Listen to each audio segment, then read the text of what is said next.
Rendesen látszik, hogy én csak itt filmen át. Erről az egyik használja. Tudja egy print csinálni? Ez nem lesz a napi szemantásra.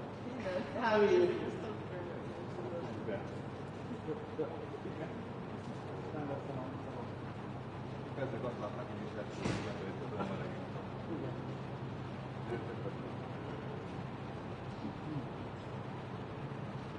Észrevetni láttam, hogy én azt hittem, bírom a ideget.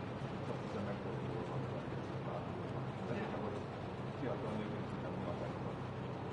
Valaki mondom,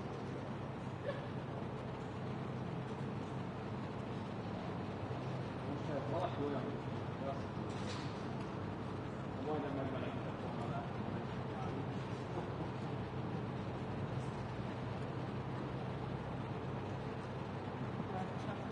Felkészítést tartani előtte.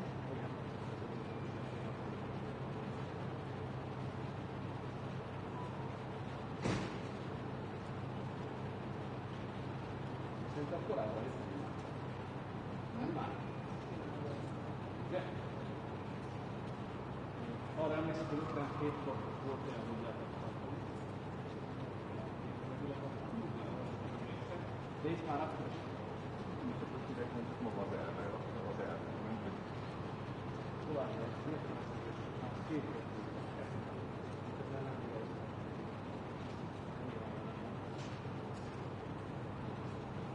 hogy ne jártam a feleségemben, hogy két közben elkerül a pillanat, de csak én azt a házban. Hogy örülök? Nem, tekintetni jó kezdeni, ez az Sikeríteni szerintem. akkor próbálom, hogy ilyen szörnyűző videókat. Aztán tudod,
Azzal én sem vagyok, hogy nekem azt mondtam. Mondom, nagy hülyeségeket. Módokat kell beszélni, és arra van, hogy ideálokról beszélni.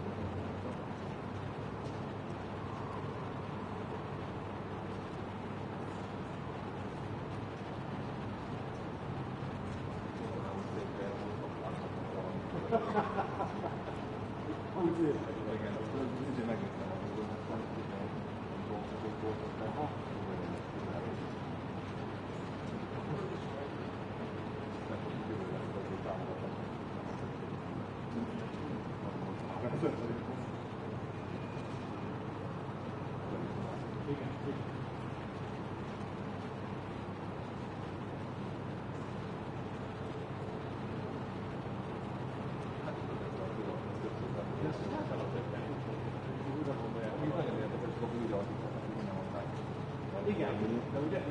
vele erről.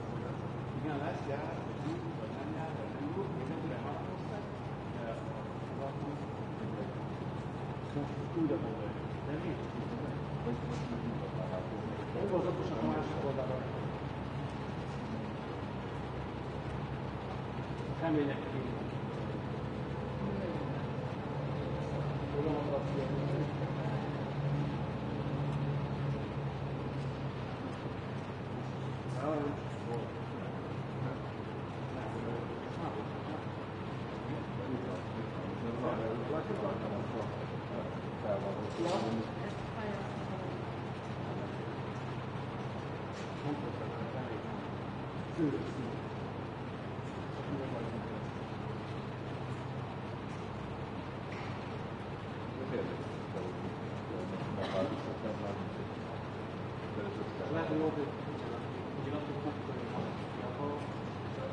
Még újra gondolják, én meg mindenki ez nem is az utazat, mert akkor elmondták, hogy egy hagyományos platformot, amire gályosan ezt akkor lett vagyok. De nem lesz. Álljuk meg a 30-at. Amit akkor nem jön.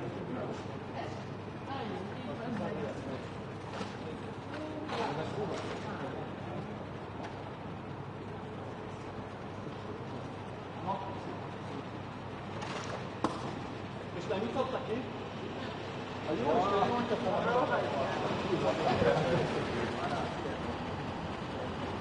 Hallod, ezt erre most már nem tudok. Ez tényleg. Hallod? 30 év úgy fogom ütni az ajtót, hogy meg fogom ülni. Engedj meg. Remélem ez egy külügyi miniszter. Én is. Hogy a belga világban. Miért? Nem itt elég nem tudom menni.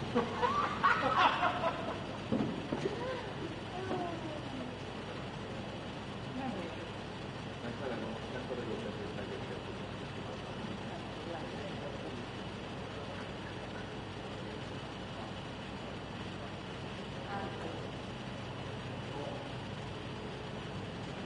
Sure, it's close. They can also do 2 minutes.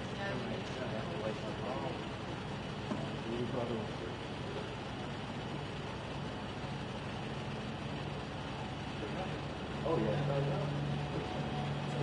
What is it?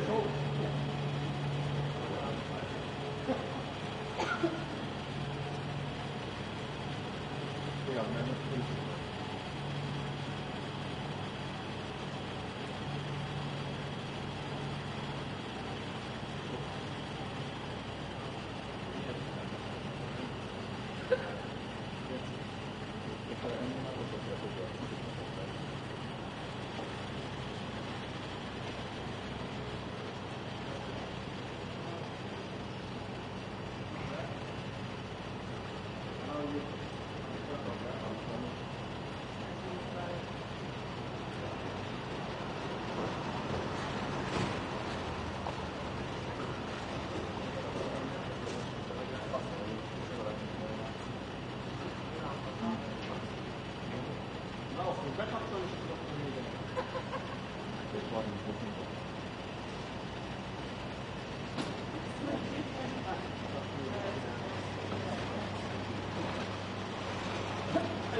Thank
you.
Goedemorgen.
Ik hoop dat u een beetje tijd neemt voor mijn vragen. Ik probeer bij je te komen. Internationale pers.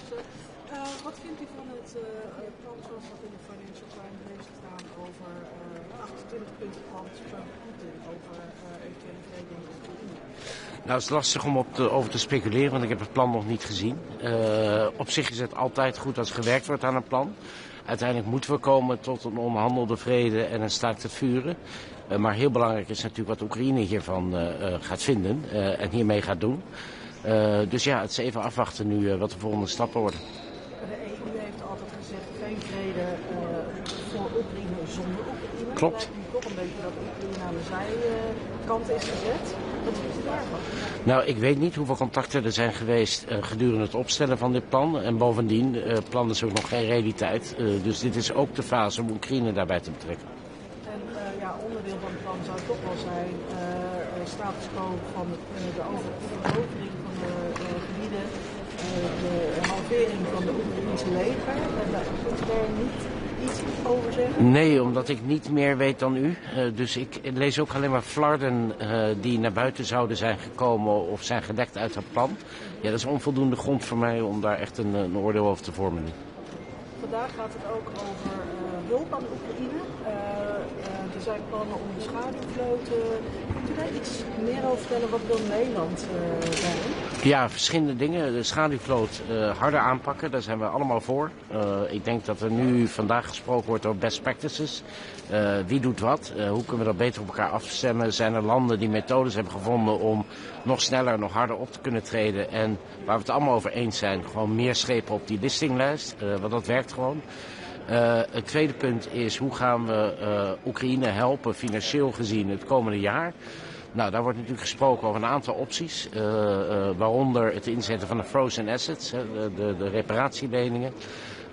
Wat ons betreft staat in ieder geval zijn paal boven water dat er snel iets moet worden gevonden, want de nood is hoog. Twee, dat we dat niet op een paar landen laten neerdalen. Dus dat we dat echt zo breed mogelijk financieren. Die burden sharing gelijk verdelen.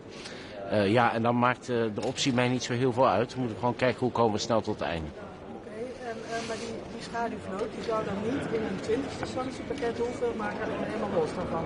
Ja, wat mij betreft gaan we gewoon werken naar een systeem waarbij we gewoon, zodra we kunnen, schepen toevoegen aan die listinglijst. En daar hoef je dan niet op pakketten te wachten. Dan kun je gewoon veel sneller acteren. Soedan staat ook op de agenda. Ja. Verwacht u sancties? Nou, dat is een van de dingen waar ik voor ga pleiten. Ik hoop dat dat er ook uitkomt. Ik denk dat we daar wel overeenstemming over zouden moeten krijgen. Dat we in ieder geval de hoofddaders van het gruwelijk geweld wat we zien in Soedan, dat die worden aangepakt en op de sanctielijst komen. Dat is wel het minste wat we kunnen doen. Dat zijn dan gewoon persoonlijke sancties op basis van mensenrechten schendingen. Dat betekent dat mensen niet meer bij een assets kunnen, niet meer kunnen reizen. Dus dat zijn echt wel dingen die ze raken en die hopelijk ook een impact gaan hebben op de grond. U zei daarnet even over de 3 opties van von der Leyen. Het maakt niet zoveel uit welke. Volgens mij is minister Heijnen niet zo'n voorstander van gemeenschappelijke leningen. Is dat voor het kabinet alsnog acceptabel? Nee, wat minister Heijnen heeft gezegd is, wij kunnen ons heel goed voorstellen dat we die bevroren tegoeden gaan gebruiken. Zolang we dat maar op een financieel verantwoorde manier gaan doen. Nou, dat is dus een van de 3 opties die in het papier staat. Ik heb ook gezegd, voor ons is het belangrijk dat we dit gezamenlijk doen. Dus dat we niet een optie hebben waarbij enkele landen een zwaardere last dragen dan anderen. Dus dat zijn een beetje de parameters waar erop in staan. En natuurlijk zijn wij tegen gezamenlijk lenen. Sorry, this one. How can the EU help in Gaza? Well, I think we have a peace plan now that the EU was not involved in the concept of it, but now it's there. I think we have an important role to play in executing it. So that means pressure on all parties to adhere to the ceasefire and also adhere to the next steps in the plan. There will now be a board of peace. I hope that the EU will play a role in that, but we'll have to see in the near future. And I think the EU has a large role to play. One, in humanitarian efforts now, but also in the reconstruction of Gaza in the period to come, which of course is paramount to normalizing the life in Gaza. There's a potential police training in talks. What is your position on that, and what would you be able wanting to contribute? Yeah, we'll see. We have two things. One, there will be a Palestinian police force. Second, there will be an international stabilization force. I think on the latter, the role for the EU and EU nations will not be that big. I think it will be mainly countries from the region that will contribute to this mission. When it comes down to police training, of course, we'll have to see what we can do. We already do police training in a number of missions, UPOL Corps, the OCS, so a number of EU nations are already involved in that, the Netherlands as well. So we'll have to see what we can do there. Minister, how this will work? Are you confident that what's going on with his plan and this preparation will work this time? Because before they tried many times and it didn't work. Well, as long as I'm alive, this has been one of the most complicated conflicts on Earth to solve. So now I think for the first time, at least in my lifetime, we now have a plan on the table of which offers a perspective towards stabilization, towards peace, and in the end towards a two-state solution. So I think we should all gather behind this plan. There's more support for this plan than there's ever been for any plan in the past.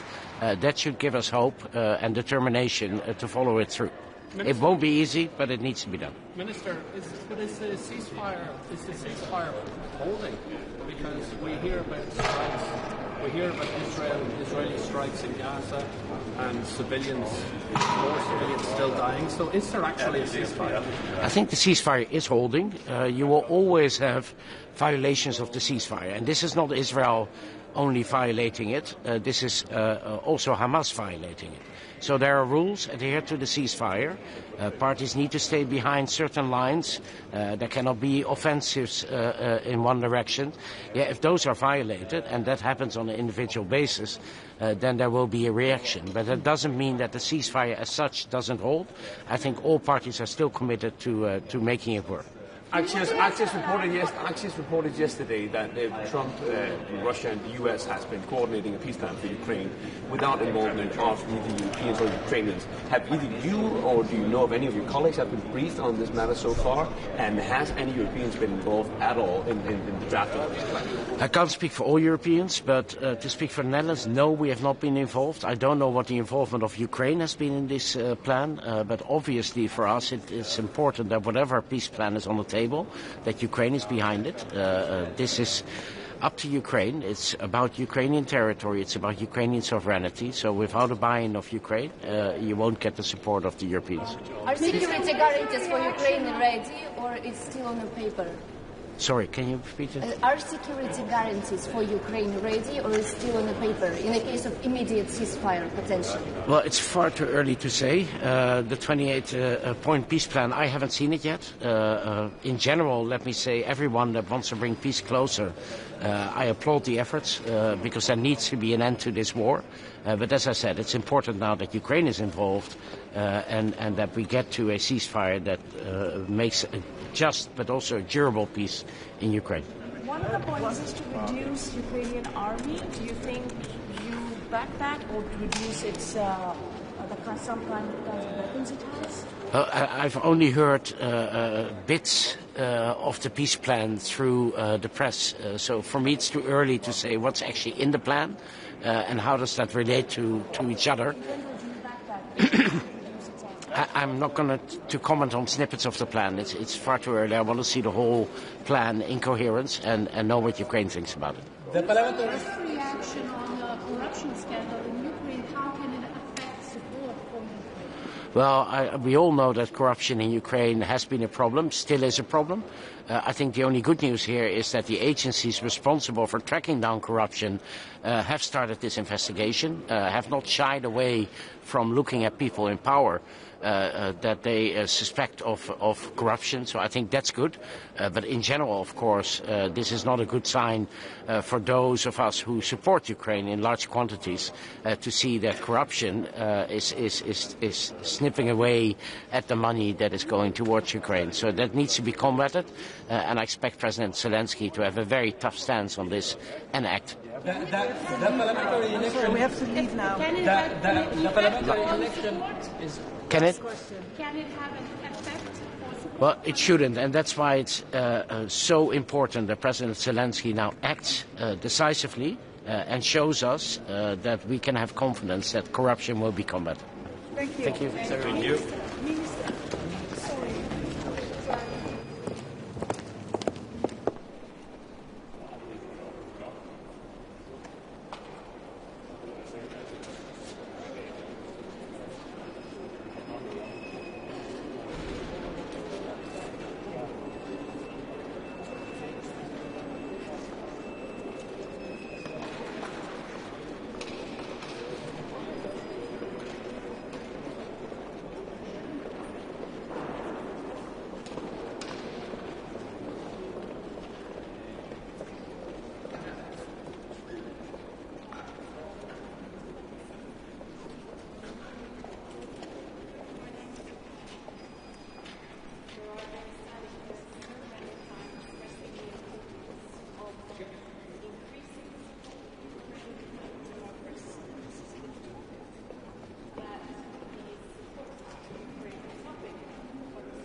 morning. So we have a very packed agenda today. So first we're going to discuss Ukraine. We had a very good plan to discuss very specifically what more can we do with the Shadow Fleet, because it really has an effect on Russia's revenues to finance this war. But of course now we are going to discuss also the recent news. What we as Europeans have always supported is a long-lasting and just peace, and we welcome any efforts to achieve that. Of course, for any plan to work, it needs Ukrainians and Europeans on board. So this is very clear. Also, we have to understand that in this war there is one aggressor and one victim, so we haven't heard of any concessions on the Russian side. If Russia really wanted peace, it could have agreed to unconditional ceasefire already some time ago, whereas we see again over this night bombings of civilians. 93% of Russian targets have been civilian infrastructure, schools, hospitals, apartment buildings, to really kill a lot of people and cause as much suffering as possible. So this is our standing. Now we also discuss Middle East. Of course, now we have the United Nations resolution in place. And we are discussing how to also change the mandate of our two missions, the EUBAM Rafah border crossing mission, as well as the EUPOL COPS, which is training Palestinian police, which is also part of that border peace plan. Then we have a comprehensive discussion on Sahel plan. We have a new strategy in place, and we need a mandate to continue with that, how we engage with the countries in Sahel. And finally, we also have a discussion on Sudan. As you know, we are also putting sanctions on Sudanese now, the first time, to really put the pressure on those who are, committing the atrocities in Sudan. So we also discuss what more can we do. For lunch, we have the ASEAN ministers, so we can also discuss with them the common security challenges that we have in the world, and then in the evening we also have the Indo-Pacific ministers here, and we will have the Indo-Pacific ministerial tomorrow, so we can talk about that then. Minister, could you just clarify for us, have European officials in any way been a part of the drafting of the peace plan you just mentioned between the US and Russia? Not that I know of.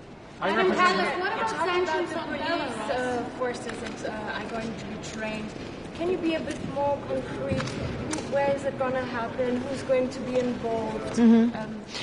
We already have the EUPOL COPS mission that is helping, with the Palestinian Authority. So, of course, we have also today the Palestinian donor group meeting, which is the discussions with the Palestinian Authority about their reforms as well, which are needed. But coming to your question, then the plan is to train 3,000 Palestinian policemen, to cover the border and really have what police does, in a country. As we are supporting a two-state solution, which means that there also has to be two states, which means that also Palestinians have to be the ones who are leading and owning the processes that are happening in Palestine. So we can only help them with, confidence building, and we can help them with, the training of the policemen. But of course, it requires also additional resources from the member states as well as people to send on those missions. In relation to Gaza, obviously it's very important to have humanitarian aid and keep the peace and so on. But some people have been asking questions, some countries in fact, and in the European Parliament in relation to justice. So, is the EU still focused on the idea of justice for the Palestinians, for the innocent Palestinians who have died, in terms of, the Netanyahu government? First, we have now the ceasefire, which is quite fragile, and we are focusing on, keeping the ceasefire and building on that long-lasting peace. Whereas, the United Nations Security Council resolution comes in with the longer plan, who comes in with what resources. But in the end, of course, accountability for all the crimes committed is also a part of just and lasting peace. Do you believe that only Donald Trump can end this war? No, in order to end this war, you need the Ukrainians and the Europeans also to agree to those plans. So, of course, Putin could end this war immediately if he just stopped bombing civilians and killing the people. But we haven't seen any concessions on the Russian side. We welcome all the meaningful efforts to end this war, but like we have said before, it has to be just and lasting. That also means that the Ukrainians, but also Europeans, agree to this. Okay, thank you.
Le narcotrafic déferle sur l'Europe et sur la France avec des conséquences très graves, des menaces pour la santé publique et pour la sécurité des Françaises et des Français, comme l'a illustré tragiquement l'assassinat inqualifiable de Mehdi Kessassi il y a quelques jours à Marseille.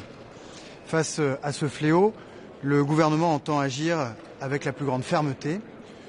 Et dans la continuité de la loi qui a été adoptée au mois de juin dernier, qui dote la France d'un arsenal très répressif contre le narcotrafic, dans la continuité de la coalition voulue et lancée par le président de la République lors de la communauté politique européenne qui s'est réunie en Albanie il y a quelques semaines, je suis venu porter, ici à Bruxelles, la création d'un régime de sanctions contre la criminalité organisée transnationale.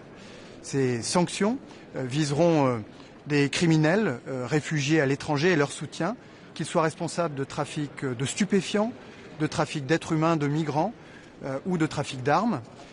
Et ces sanctions permettront de les taper là où ça fait mal, c'est-à-dire au portefeuille pour éradiquer le mal à la racine. Elles permettront de geler leurs avoirs, elles permettront de leur interdire l'accès au territoire européen et à toute transaction avec l'Union européenne. Je souhaite que ce régime que je présente aujourd'hui puisse être adopté par l'Union européenne le plus rapidement possible. Je suis venu exprimer notre solidarité à l'égard de la Pologne, qui a été victime d'un acte de sabotage d'une très grande gravité avec la pose d'explosifs qui aurait pu, sur une voie de chemin de fer, engendrer des pertes humaines extrêmement considérables.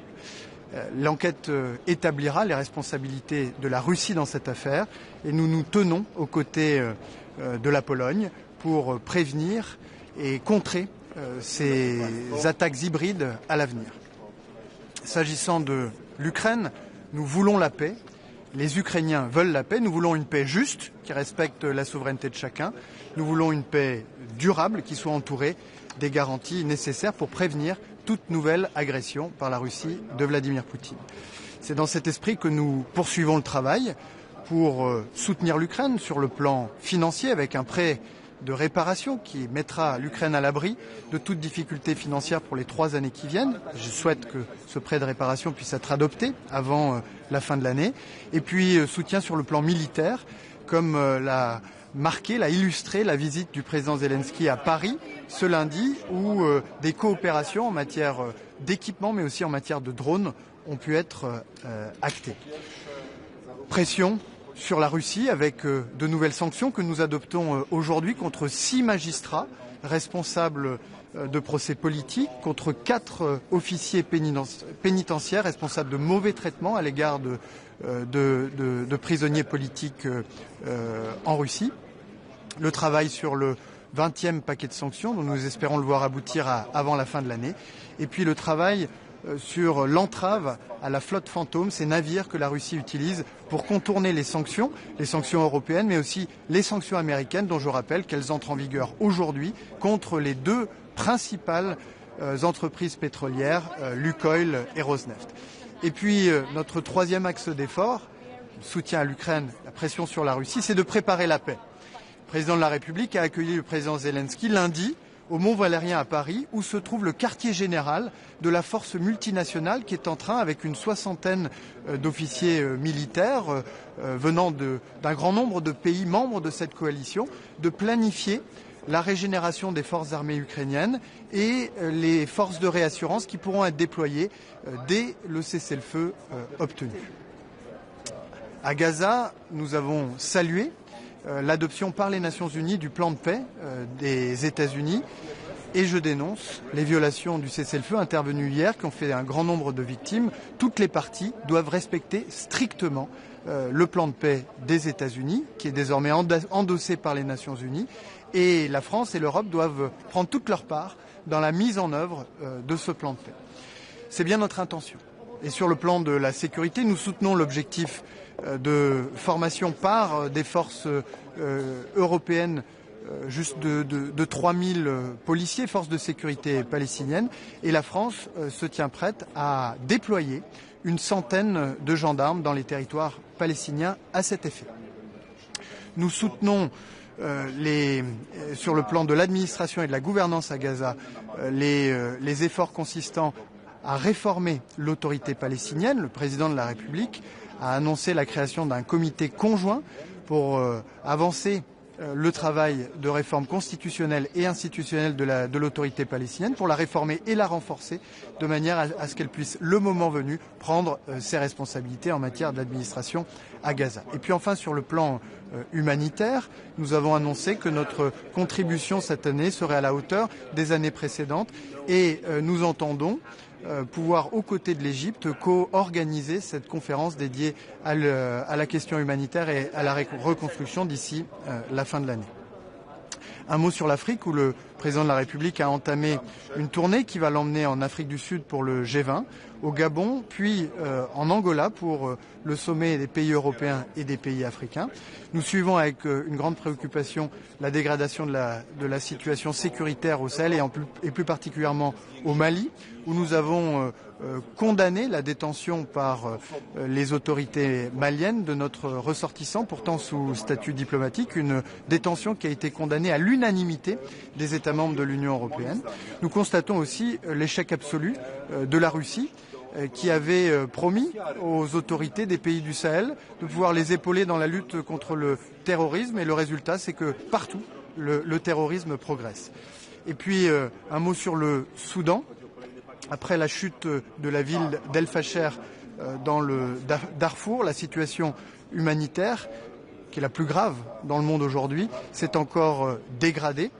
Nous avons dénoncé les exactions à caractère ethnique perpétrées par les forces de soutien rapide après la chute d'El Fasher. Nous avons appelé toutes les parties au cessez-le-feu, au respect du droit international humanitaire, et nous avons exigé que les forces de soutien rapide consentent à la trêve humanitaire proposée par les États-Unis. Mais ça n'est pas suffisant.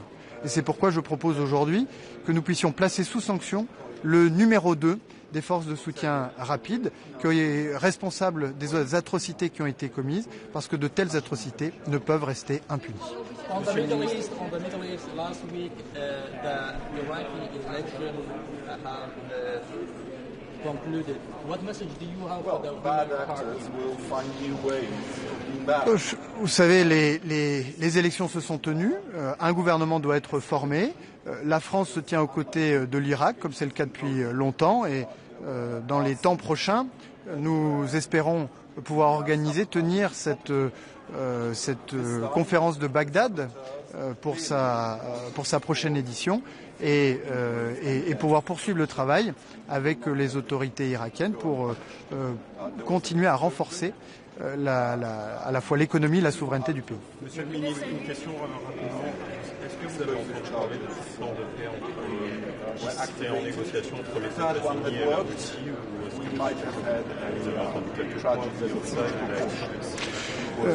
Je vous l'ai dit, nous voulons la paix, les Ukrainiens veulent la paix. Une paix juste, qui respecte la souveraineté de chacun, une paix durable, qui ne puisse pas être remise en question par de futures agressions. Mais la paix, ça ne peut pas être la capitulation. Nous ne voulons pas de capitulation de l'Ukraine. Et vous imaginez bien que les Ukrainiens qui résistent de manière héroïque depuis plus de 3 ans maintenant contre une agression désinhibée de la part de la Russie refuseront toujours toute forme de capitulation. D'ailleurs, il suffit de se pencher sur les enquêtes d'opinion qui sont réalisées en Ukraine pour s'apercevoir que le peuple ukrainien rejette absolument toute forme de capitulation. Le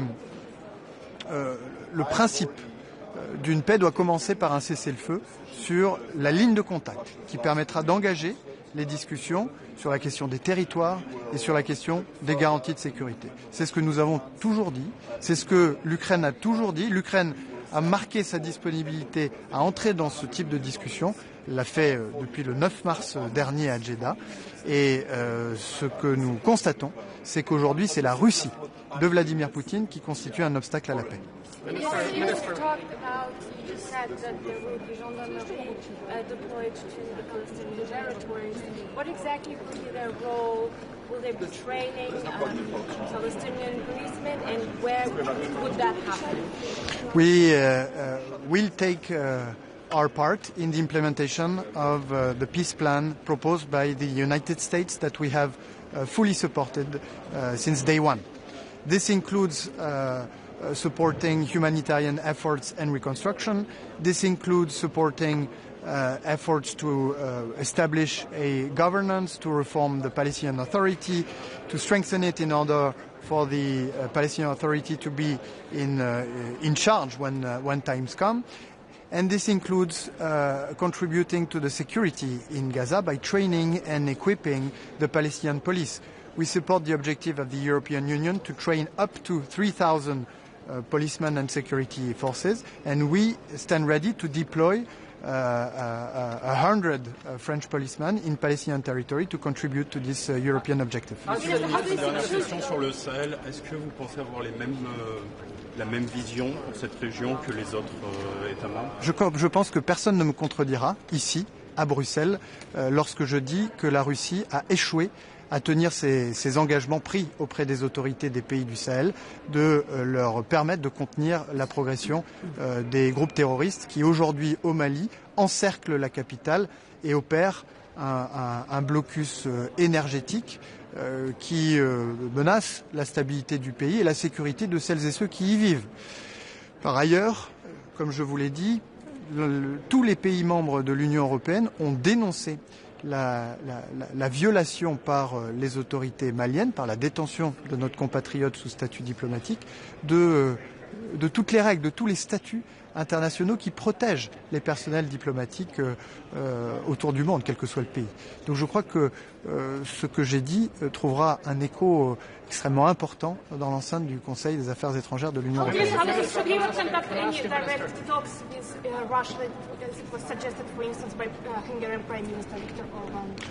Il est toujours bon que des discussions puissent avoir lieu, à condition qu'elles soient structurées de la bonne manière. Et comme je le disais, like I just said, discussions should start with a ceasefire on the contact line that allow for negotiation on the question of territories, on the question of security guarantees.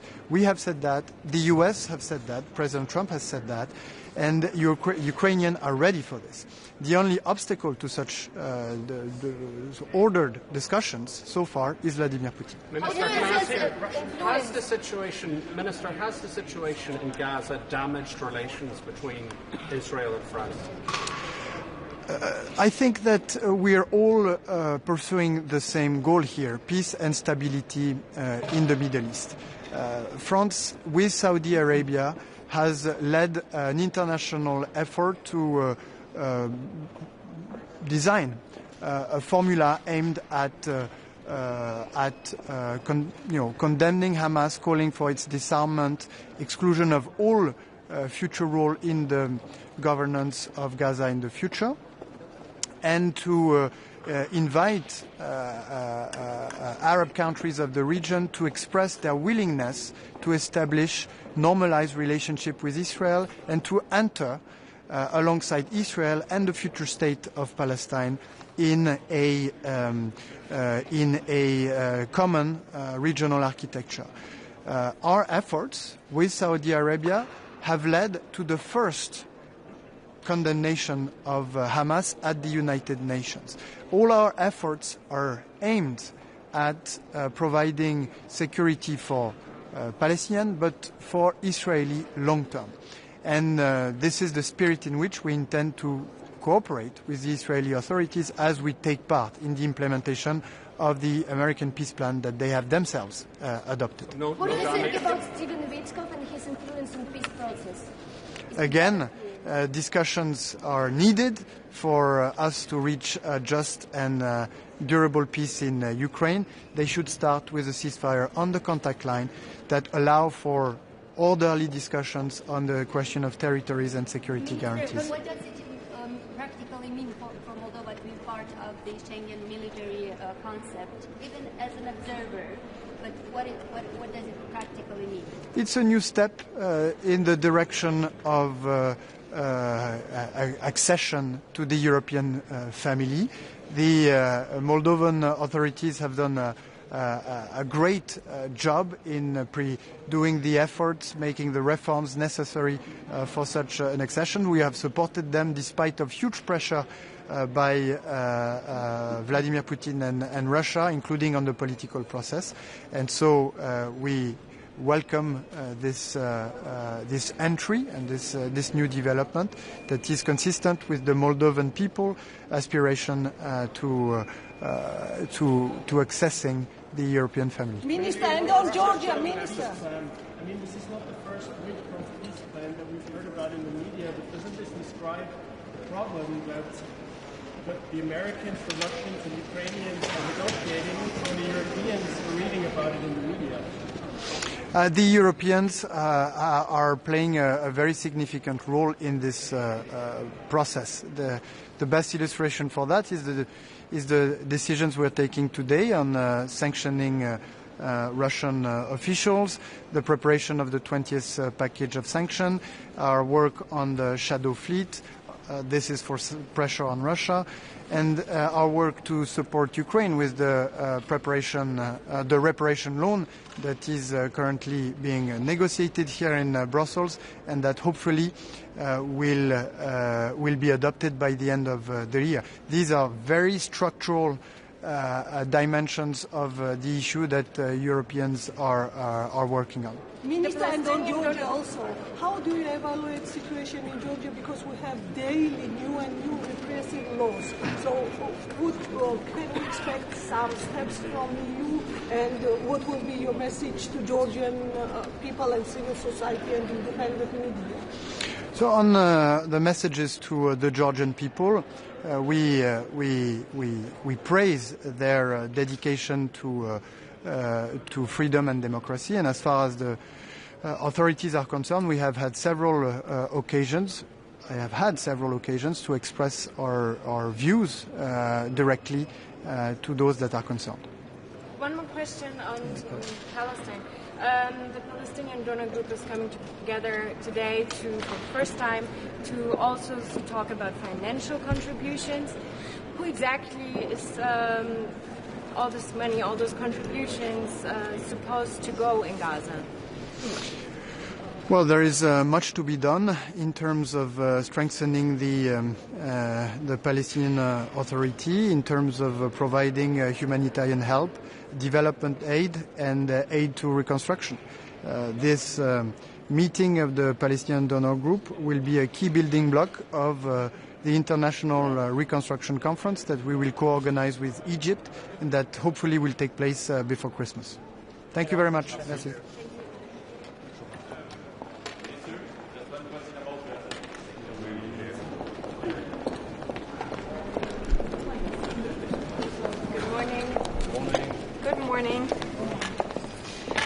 So I've been standing here so many times stressing the importance of increasing the support for Ukraine and putting more pressure on Russia. But the truth is that the support to Ukraine is not big enough, but the support to Russia is too big. So what do I mean by this? Then, since the full-scale invasion, the European countries and Europe has supported Ukraine with 187 billion euros. During the same period, we have imported Russian oil and gas to an amount of 201 billion euros.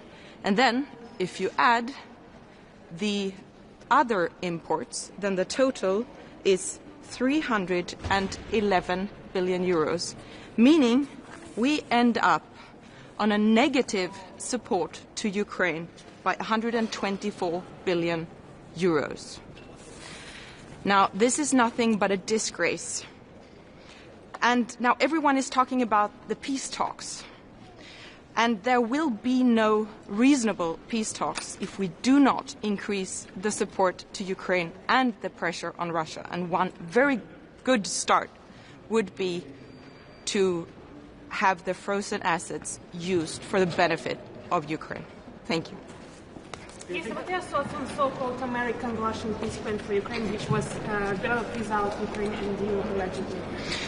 There can be no peace without Ukraine, and Europe has to be at the table.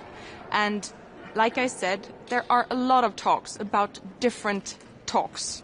And at the same time, Sweden only has 2 points in their plan. So it is support Ukraine and increase the pressure on Russia. And that is what we should focus on in order to be able to change the equation so that Russia will want to come to the table, because it's quite obvious that Russia is not willing to have serious peace talks.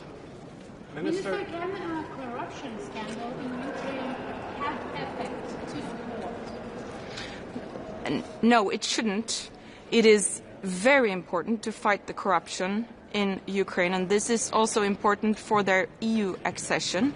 It is good that these corruptions had been revealed, and it is of utmost importance that Ukraine keeps fighting corruption and also work towards a legal system that is in alignment with what is expected from them if they want to join the EU. Minister, the Middle East is also on the agenda today. What does the EU need to do to help in Gaza? The EU needs to support the rebuilding of Gaza and the peace plan that has now also been adopted by the Security Council, which is a very good step forward. It is still fragile, and we need to do everything we can to make sure that the ceasefire is kept. Sweden is contributing to EU Pol Corps. We also lead that, and we are the country that seconds the most number of people. You talked about the EU Corps and Sweden contributing, but there should be also a police training for Gaza and police officers. When should that happen, and what's your position? There are several details in this plan that need to be worked out, but the EU should be willing to contribute, and of course Sweden is willing to contribute too. Thank you.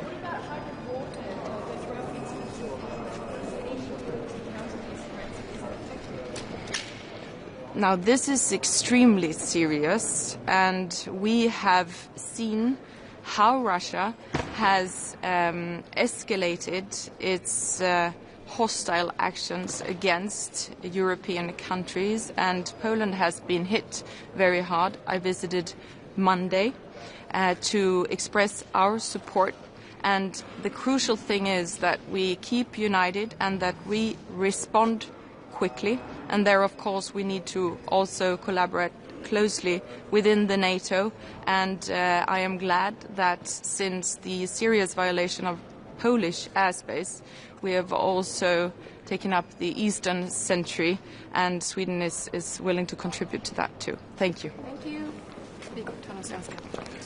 Just one question in regard to What they said.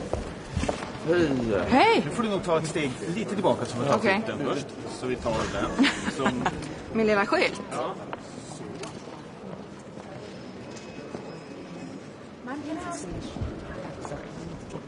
Så. Om vi börjar med den. Vad är ditt budskap? Att det är fullständigt bedrövligt att EU och europeiska länder inte bidrar mer till att stötta Ukraina, utan att faktum är att vi istället hamnar på ett negativt stöd om man drar av den totala importen från Ryssland. Man borde skämmas. Ska man se det här som ett inspel i den diskussion som nu förs om lån eller bidrag eller hur man ska stötta Ukraina framöver? Det får man gärna göra. Vi är inne i ett mycket kritiskt skede där vi måste fatta beslut om att i anspråk ta de frysta ryska tillgångarna till Ukrainas förmån. Och vi behöver ett beslut nu. Och skulle vi fatta ett sådant, ja då skulle vi ju hamna på ett positivt netto. Och det borde vi göra så fort som möjligt. Det är ju Belgien som framförallt som har hållit emot det här. Tycker ni också på i er krets, eller hur agerar övriga EU mot Belgien för att få Belgien att gå med på det?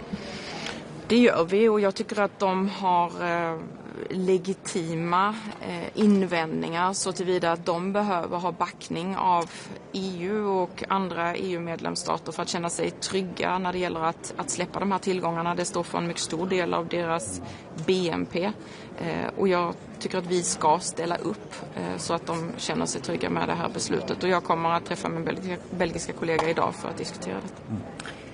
Parallellt så finns det uppgifter nu om en ny amerikansk-rysk fredsplan för Ukraina som dessutom låter som den innehåller en hel del landöverträdelser, att ryska ska vara officiellt språk i Ukraina och sånt. Hur ser du på det här? Är USA en allierad fortfarande i det här? USA är allierade, och man ska komma ihåg att de här senaste åren, får jag väl säga, har det kommit olika rykten om olika planer, och hittills ska jag bara konstatera att det är viktigt att behålla fokus på att stötta Ukraina och att motverka Ryssland och att försvaga Ryssland. Det enda sättet egentligen att förändra ekvationen och säkerställa att Ryssland är villiga att diskutera en vapenvila och en fred på riktigt. För just nu ser vi inga som helst tecken på att Ryssland skulle vara villiga att göra det. En annan punkt i den här fredsplanen ska ju vara att Ukrainas militära förmåga skulle minska. Vad säger du om det? Återigen så har det kommit olika uppgifter som inte är verifierade. Jag konstaterar att ska man ha en vapenvila och en seriös diskussion om fred, då måste naturligtvis Ukraina vara med vid bordet, och Europa måste också vara med. För det ni har sagt från EUs sida har ju framförallt varit att Ukraina, den största säkerhetsgarantin är ett starkt försvar från ukrainarna själva. Och jag är övertygad om att den dagen man når en överenskommelse om en vapenvila så måste Ukraina fortfarande ha ett starkt försvar för att avskräcka Ryssland från nya attacker, för vi vet precis vad Ryssland är gjord av. När det gäller stödet till Ukraina då, nu verkar det inte som att ni ska diskutera reparationslånet så att säga idag. Det är ju ändå bråttom, så borde det inte vara på agendan.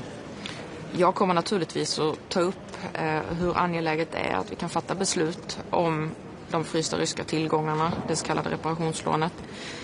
Och det kommer komma upp under vår Rysslands och Ukraina-punkt här idag. Sen ska ju beslut fattas på Europeiska rådet, och det måste göras i december. Så för mig är det viktigt att framhålla hur bråttom det är. Det har kommit en del kritik mot att kommissionen la fram liksom de här 3 förslagen och att vissa har tyckt att man kanske borde bara lagt fram ett förslag, just det här då, lån med frysta ryska tillgångar. Kan du stämma in i den kritiken? Ja och nej. Jag tror att vi kommer behöva många olika finansieringsvägar för Ukraina framöver för att vi verkligen ska kunna få en långsiktig finansiering. Reparationslånen skulle ju kunna täcka behoven ungefär under 2 år. Jag vill att vi ska ha fokus på det nu för att det är bråttom, och ska vi överhuvudtaget kunna genomföra det här så behöver vi fatta ett beslut i december. Därför kommer jag också fokusera på det i mina argument idag. En annan punkt på agendan, Sudan. Vad vill du se från EUs sida? Vad kan EU göra för att agera mot det som händer i Sudan? Vi måste sätta mer press, rikta mer sanktioner mot de som på olika sätt bidrar till krigsföringen och därmed också till det fruktansvärda lidande som vi ser hos den sudanesiska civilbefolkningen. Det liknar ingenting annat. Det är den värsta humanitära katastrofen i världen just nu. Och sanktioner mot vilka då? Är det ett land som har stöttat milisgruppen till exempel är ju Förenade Arabemiraten? Och där har ju EU redan riktat sanktioner mot ett antal företag för att de möjliggör krigsföringen. Men jag tänker mig också sanktioner mot parterna, till exempel mot RSF. Minister, Georgia not on agenda, but for us, for Georgian journalists, independent journalists, it's very crucial and important. How do you evaluate the situation in Georgia regarding daily repressive laws? We are extremely worried about the developments in Georgia, and they are very fast taking steps from an EU membership. And this is something that saddens me, and we are trying in every way to support the civilians who also work for democracy and the freedom of press, as we see this as urgent in Georgia. Thank you. Thank you. Good morning. Well, just very briefly before we start this meeting with a very comprehensive agenda, and I'm very eager to listen to my good colleague Sibir about what is the situation in Ukraine these days. That is, of course, high priority for me as a Dane and being the presidency of the European Union this year.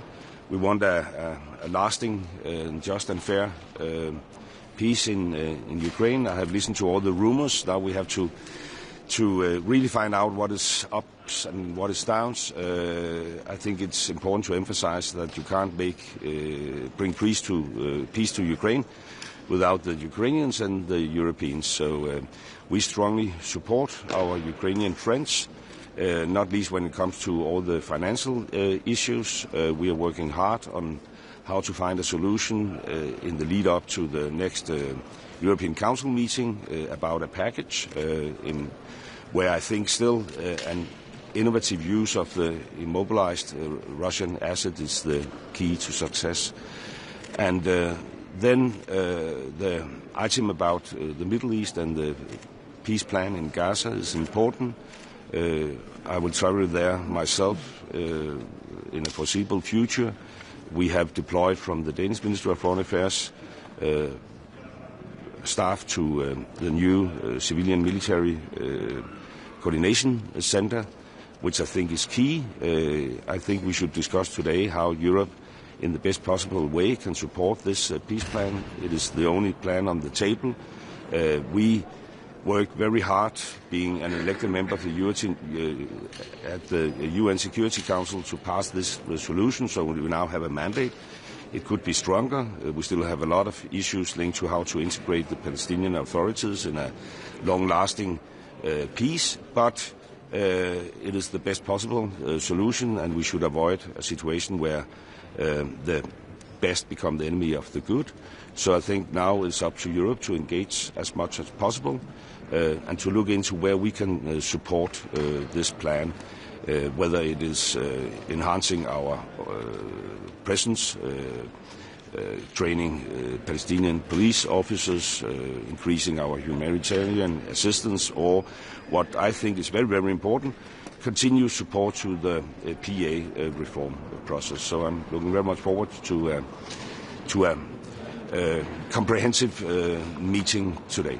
You're referring to this 28-point plan. Yes. Just a second ago. Isn't this, again, telling of how the Europeans are watching along from the sidelines while the big boys are doing the real negotiation and actually making a push for peace, in this case in Ukraine? Well, I think first and foremost we have to find out whether it is really the big boys who is behind this plan or not. Rumor has it that this plan. We should stand up for Ukraine. Questions about whether shift of land and territory should be a part of a peace must not be negotiated, without the Ukrainians. We have made that crystal clear. We still echo Trump's original position in all this, which is an immediately unconditional ceasefire. It has been supported by Zelensky for quite a long time, the European Union as well, and the American president had called for that. So the only problem is still Putin. So we should avoid any situation where we actually start to give in for his request.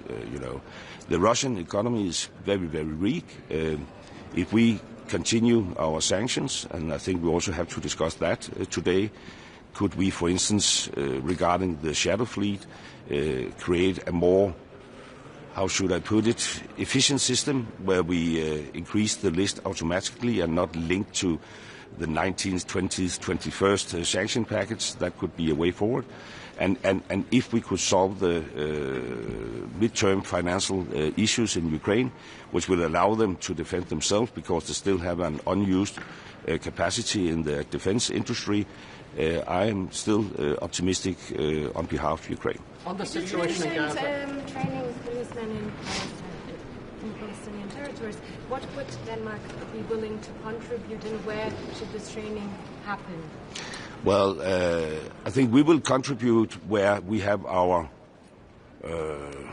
core competences, and that is not least when it comes to the humanitarian assistance, where we have spent like 1 million Danish kroner, what's that, 150 million euros since the 7th of October. We are working very intensively in Ramallah about the reforming process. I think that is very much linked to what we can do in Denmark. But of course we are also willing to discuss with our colleagues whether we could contribute to some of the... We right now have 2 like EU missions, and of course we are open-minded whether we should increase our support. Minister, can I ask, in terms of holding the rotating presidency of the EU on the situation in Gaza, does Denmark support the arrest of Benjamin Netanyahu? Well, it's not up to us to support or not to support. I mean, we have an international judicial system which is established and is based on, core European values. So it's actually up to these bodies to take decisions. And we support these bodies. We do that financially, morally, and we also do it in these days where there's a tendency that someone around the globe, no one mentioned, put questions mark to these institutions. Thank you.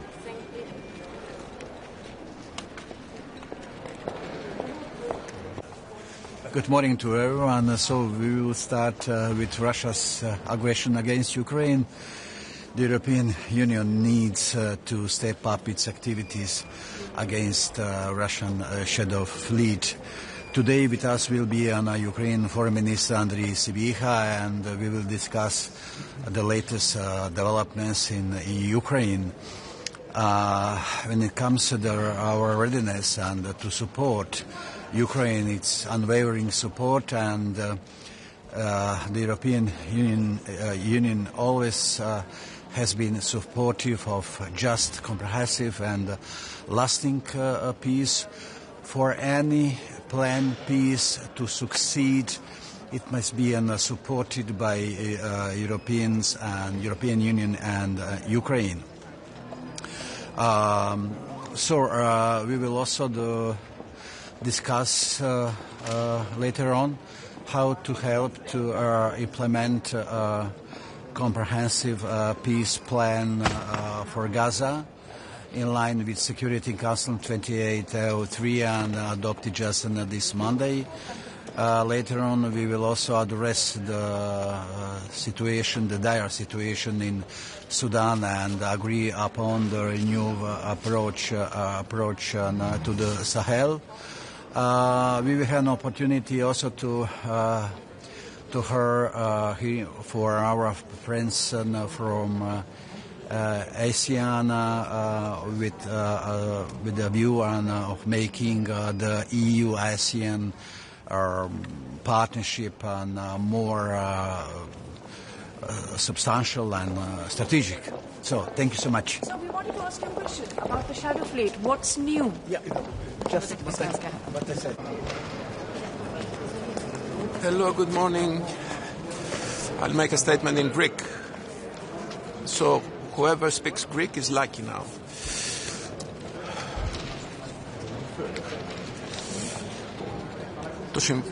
Το Συμβούλιο Εξωτερικών Υποθέσεων της Ευρωπαϊκής Ένωσης θα ασχοληθεί σήμερα με 3 ανοιχτές πληγές της διεθνούς αρχιτεκτονικής ασφαλείας.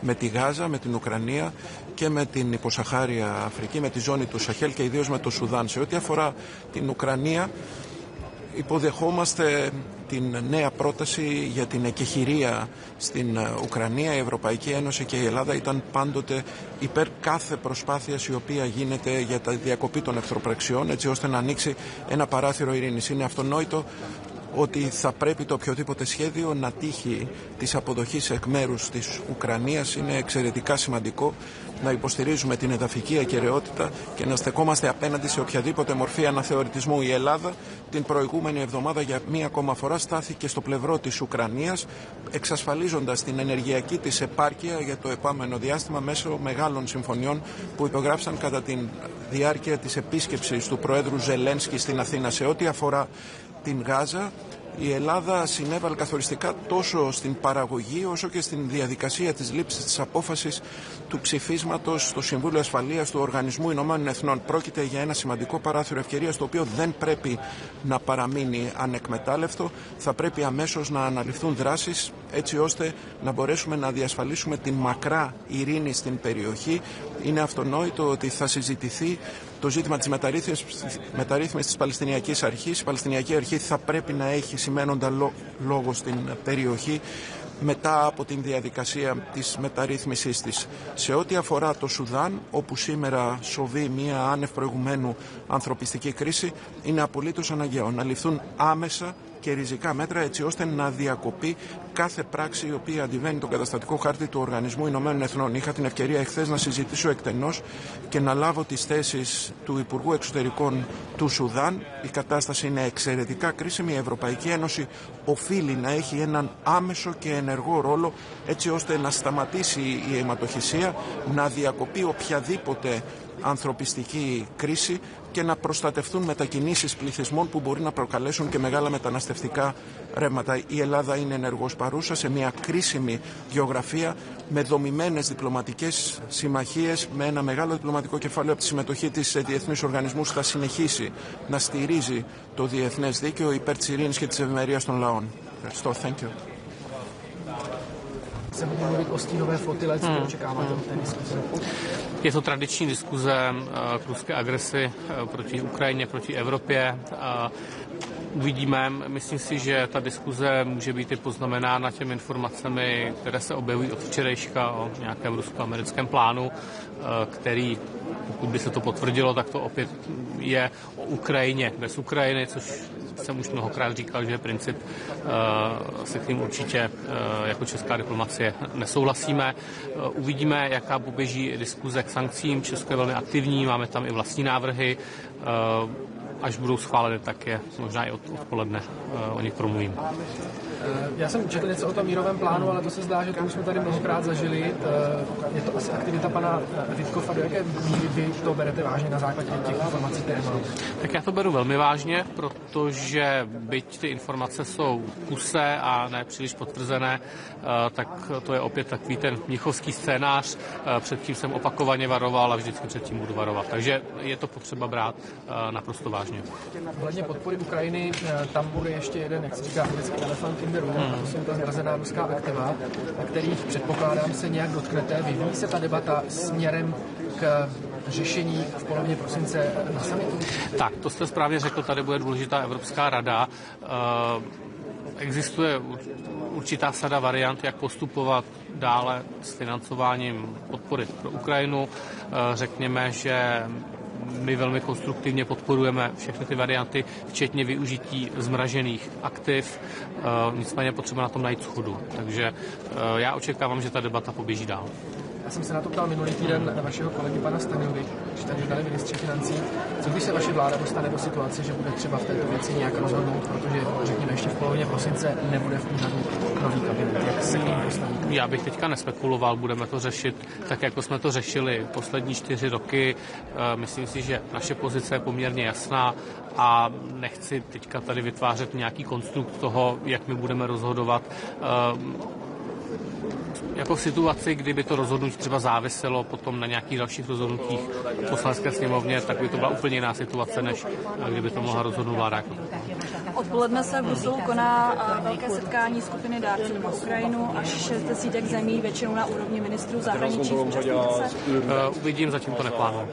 A z jakého důvodu to prosím neplánujete?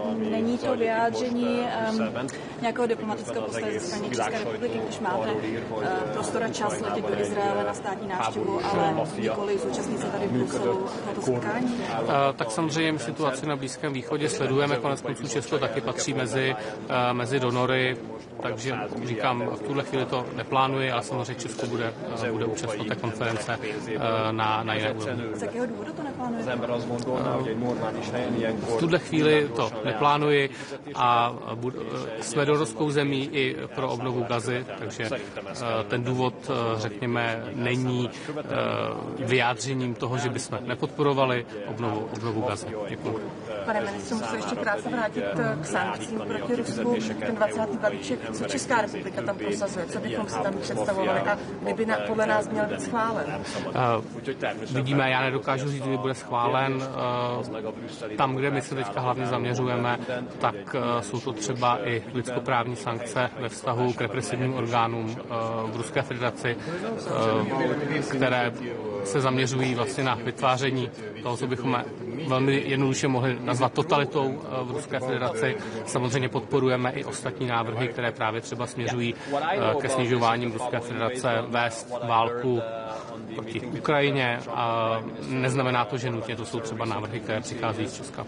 Dnes budete mluvit také o ruské stínové flotile a jak zefektivnit její postihy. Některé státy tvrdí, že to postupné zařazování jednotlivých zemí na sankční seznam není dostatečné a že by Evropská unie měla třeba zakročit i proti těm zemím, které jim poskytují to diplomatické krytí těmto lodím, nebo je zabavovat. Tak jak k tomu přistupuje Česko? Já se přiznám, že detaily této diskuze úplně teďka nevím, ale samozřejmě podporujeme ty jednotlivé kroky. Nevím o tom, že by třeba Česko tam mělo nějaký velmi specifický zájem na agendě. A ještě mě vlastně napadlo, je tady iniciativa kritice muniční iniciativy 2 miliony kusů do konce roku. Na tom se významně podílí česká iniciativa. Jak my jsme na tom? Tak teďka vám z hlavy neřeknu poslední čísla, já jsem je prezentoval veřejně někdy před měsícem a samozřejmě muniční iniciativa pro tento rok běží velmi dobře, protože je financovaná. Otázka je samozřejmě, co se s tím udělá do budoucna, co s tím udělá budoucí vláda. Výroky politiků z budoucí vlády jsme opakovaně slyšeli a to ty naše snahy o dodávky munice na Ukrajinu samozřejmě podkopává. Děkujeme. Tak jo, díky. Díky, nashledanou.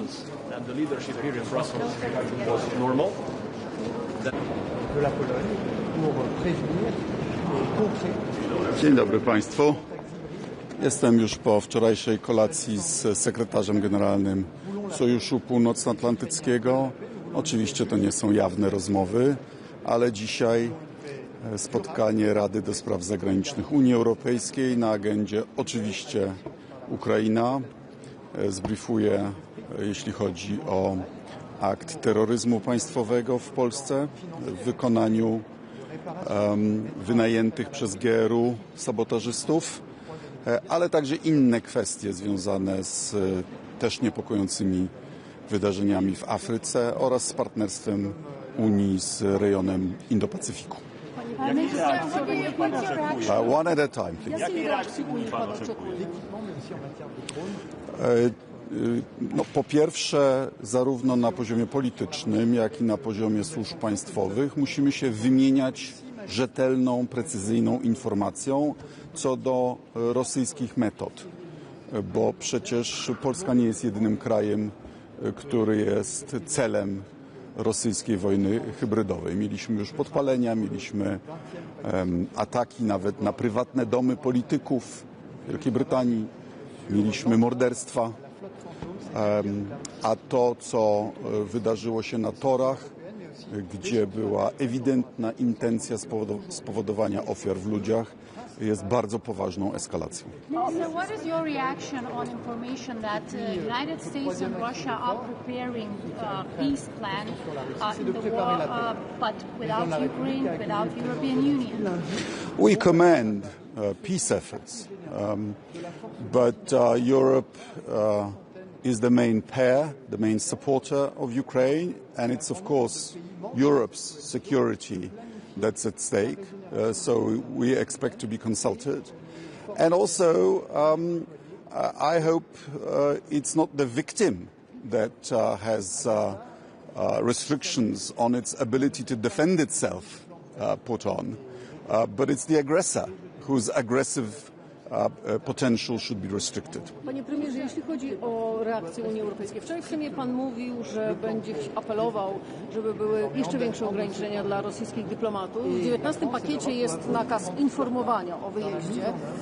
Pan chciałby, żeby był obowiązek otrzymywania zgody na wjazd do jakiegoś unijnego kraju. Myśli pan, że to będzie... Życzenie to jest moja decyzja. Podjąłem już decyzję o wycofaniu zgody na funkcjonowanie rosyjskiego konsulatu w Gdańsku.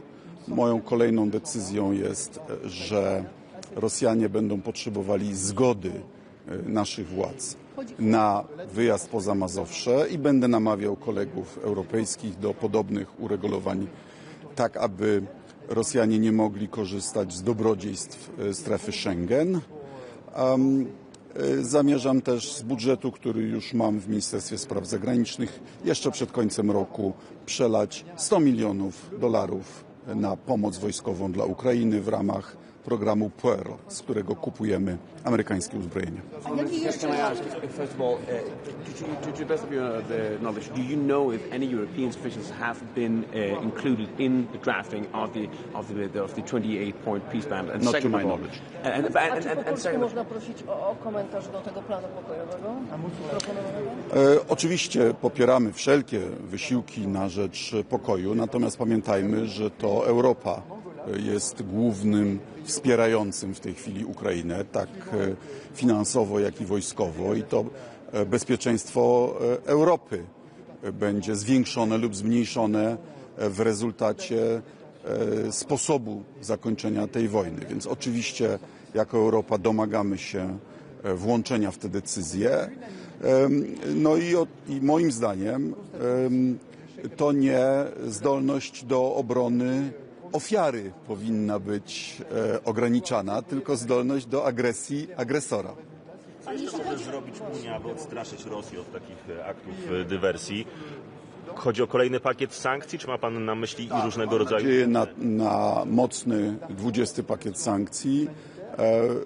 Rosyjska gospodarka już szwankuje w rezultacie utraty najlepszego dla niej europejskiego rynku dla swojej energii. Dzisiaj musi ropę, gaz sprzedawać z dyskontem, a i stała się importerem benzyny. Natomiast nie powinniśmy pozwalać na to ryzyko ekologiczne na Bałtyku, jakim jest flota złomu. I też to jest proceder, który finansuje wojnę Putina i który jest w naszym interesie, aby ukrócić. Co jeszcze miałoby się znaleźć w pakiecie?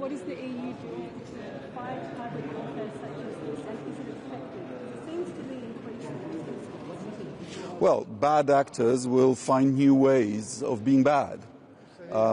This is an escalation because unlike in previous cases in Poland, there were arsons that were the sabotage of property. This time, the saboteurs clearly wanted to cause fatal injuries and death of Polish citizens, and we will not let it go unpunished. There was an explosion. 2 out of 3 explosive charges only were activated. If the third one had worked, we might have had a tragedy of huge proportions. It was done on a high escarpment, on a bend. Fast-moving trains would have dropped from that escarpment and killed many people. And we know that the saboteurs came from across from Belarus and escaped to Belarus. And we know what the status of Belarus is. One of the perpetrators had already been convicted in a Ukrainian court for sabotage on behalf of Russia. We know their identities and we know who ordered them and paid them to do it. And they were agents of the Russian state. Co jeszcze mogłoby się znaleźć? I have already taken the decision to close down Russia's last remaining consulate in Poland, in Gdańsk. We will restrict further the movement of Russian diplomats in Poland, and we will send before the end of the year $100 million for Ukraine, for armaments from the United States to Ukraine in support of the Pearl program. But this is just what I'm doing as the foreign ministers. This will go further. Co jeszcze mogłoby się znaleźć w 20. pakiecie sankcji, oprócz uderzenia we flotę cieni i w rosyjskich dyplomatów? To jest dokładnie to, o czym za chwilę będziemy debatować. Dziękuję bardzo. We want to shut it down. Thank you.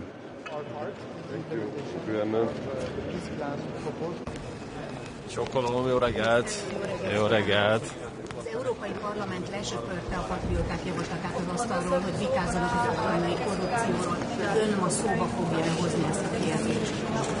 Hát én azt gondolom, hogy az őrület az a legvisszafogottabb kifejezés mindarra, ami zajlik itt most Brüsszelben, miközben az egész világsajtó arról ír, hogy Ukrajnában egy háborús maffia működött, egy korrupt államhatalmi rendszer. Aközben az Európai Bizottság elnöke von der Leyen asszony most újabb 100 milliárd eurót akar Ukrajnába küldeni az európai emberek pénzéből. Ez egyszerűen őrület. Az ember azt gondolná, hogy egy normális helyen ilyenkor villámgyorsan leállítják a kifizetéseket, és egy azonnali pénzügyi elszámolást követelnek. Szerintem ezt kellene tenni, azonnali pénzügyi elszámolást követelni, a kifizetéseket leállítani, egy háborús maffia, egy korrupt rezsim számára pedig leállítani a kifizetéseket, európai emberek pénzét többé egy ilyen háborús maffiába elküldeni nem szabad. Úgyhogy természetesen fel fogom hozni ezt a kérdést, az meg a brüsszeli demokrácia állapotáról mond el mindent, hogy egy ilyen súlyos ügyben még a helyzet megvitatásának lehetőségét is elutasítja az Európai Parlament. Peace initiative, United States new peace initiative, which circulated immediately. Is it true? And what about negotiation? Yeah, what I know about this is the following, based on what I heard on the meeting between President Trump and Prime Minister Orban just recently in DC, is that the American president is still absolutely committed to bring forward his peace efforts. He's absolutely committed to try to make peace in Ukraine, and we Hungarians are absolutely committed to support his plans and efforts. I don't know about the exact 28 or how many points. I have no idea about that. What I know is that the Americans are still working on bringing peace back to the central part of Europe. And when it comes to Budapest, what I understood both from the American and the Russian counterparts, that they try to prepare a summit which brings an outcome which can be completed by an agreement which can bring peace back to Central Europe. And there's one thing around which there is no question, which is the venue. So we're ready to host the summit whenever the participants are ready. How do you think will the latest corruption scandal in Ukraine will affect EU support for Ukraine financially? Normally it should. Normally it should. So if Brussels and the leadership here in Brussels was normal, then they should have stopped the payments to Ukraine, and they immediately should have demanded for a financial clearance. We have to know what for the money of the European taxpayers was spent in Ukraine. The whole global media circulates the news about the operation of this corrupt system, of this war mafia. And I have to tell you, this is the most moderate expression that I'm going to use now. It's crazy that the President of the European Commission sends a letter to the member states to give another 100 billion euros to Ukraine. Come on. I mean, are we crazy? So there's a war mafia, a corrupt system working in Ukraine. And then the European Commission President doesn't even mention it in her letter.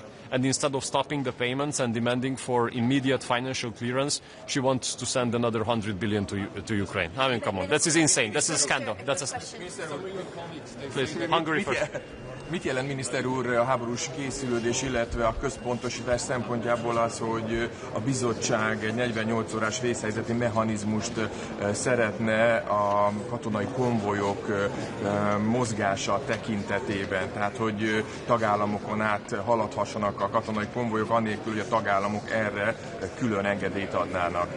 Van egy háborús pszichózis Brüsszelben. Teljesen egyértelmű, hogy a brüsszeli és a nyugat-európai politikusok a háború meghosszabbításán dolgoznak.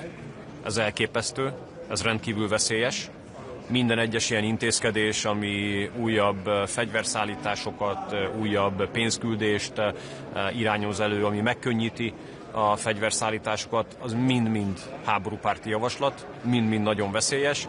Mi továbbra is azt gondoljuk, hogy az Európai Uniónak egyetlen egy dolga lenne, ez pedig az, hogy támogassa az amerikai békeerőfeszítéseket azonnal és feltétel nélkül. Sorry, sir, I kept you waiting, please. Some of your colleagues, other ministers, they have argued that the corruption scandal in Ukraine shows that Ukraine is taking corruption seriously, because otherwise it wouldn't be exposed. What are your thoughts on that? I try to be nice to my colleagues. So if we in Europe want to take corruption seriously, then we have to stop the payments. And we have to demand for an immediate financial clearance. Because what we know is that a corruption system has been operational in Ukraine on the highest state level, where the money of the European taxpayers has been sent to. So if we also would like to create a perception as if we took corruption seriously, then the President of the European Commission should not send such letter, should not have sent such a letter to the member states as she did. Miniszter úr, még egy kérdés, the U.S. for Reuters, the U.S. sanctions on Lukoil come into effect tomorrow, and Hungary's promised exceptions have still not been published on the Treasury website. What does this mean for Hungary and for your energy? We had a clear agreement on the meeting in DC. I mean, an agreement between the President and the Prime Minister. And the technical preparation of the implementation of this agreement has been going on. So you can absolutely be sure that we can continue to ensure the safe supplies of Hungary in an unchanged form. But do you have a timeline for that? Do you know when? Yeah. Minister, are you already, Czech Radio, are you already in touch with upcoming Czech government of Andrej Babiš and trying to get their support for stopping the money for Ukraine? Well, first of all, my Prime Minister and the former and upcoming Prime Minister of the Czech Republic have been in constant contact. They are friends.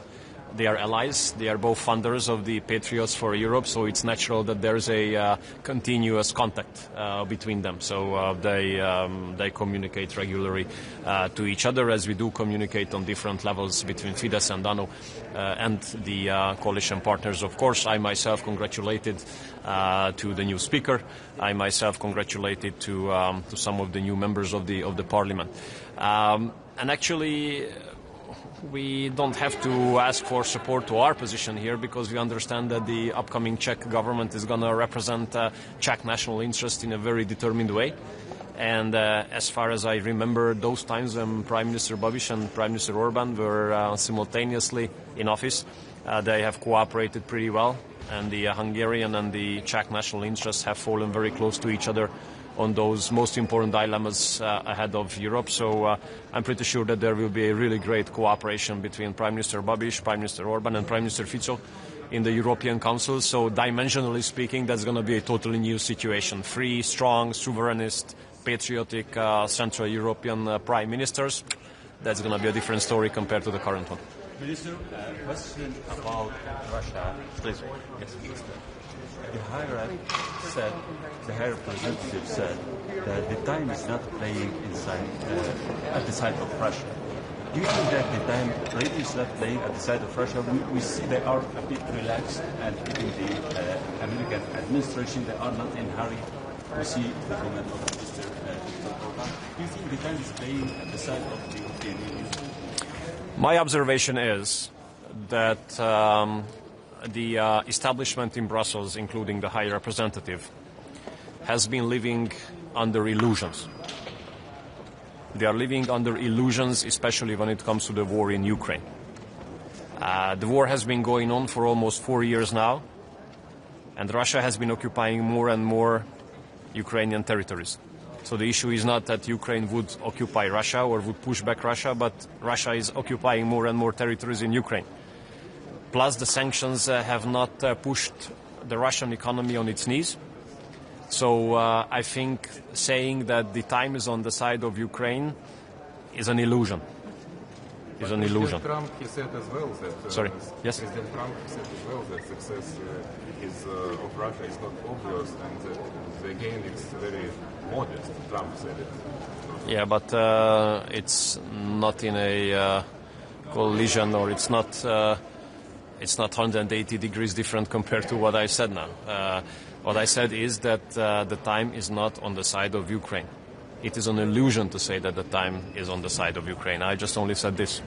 We can consider the forward progress of Russia moderate or not moderate, but what I understand is that Russia is progressing, and it's not Ukraine progressing. That's the problem.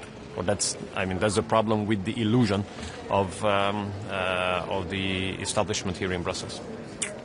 Okay, guys, thank you so much. Bye-bye. Take care. One more question. Yes, please. One of the issues on your agenda stands the provocations from the center of Belarus, the sign of hybrid war, drones, balloons with cigarettes. What is your position on these actions, and who stands behind it? Look, I have no clear knowledge about what has been going on. I heard the complaints from our Baltic friends. What I can tell you, principally speaking, is that violating the airspace of a sovereign country is unacceptable. But I don't know details about these issues. Thank you. Bye.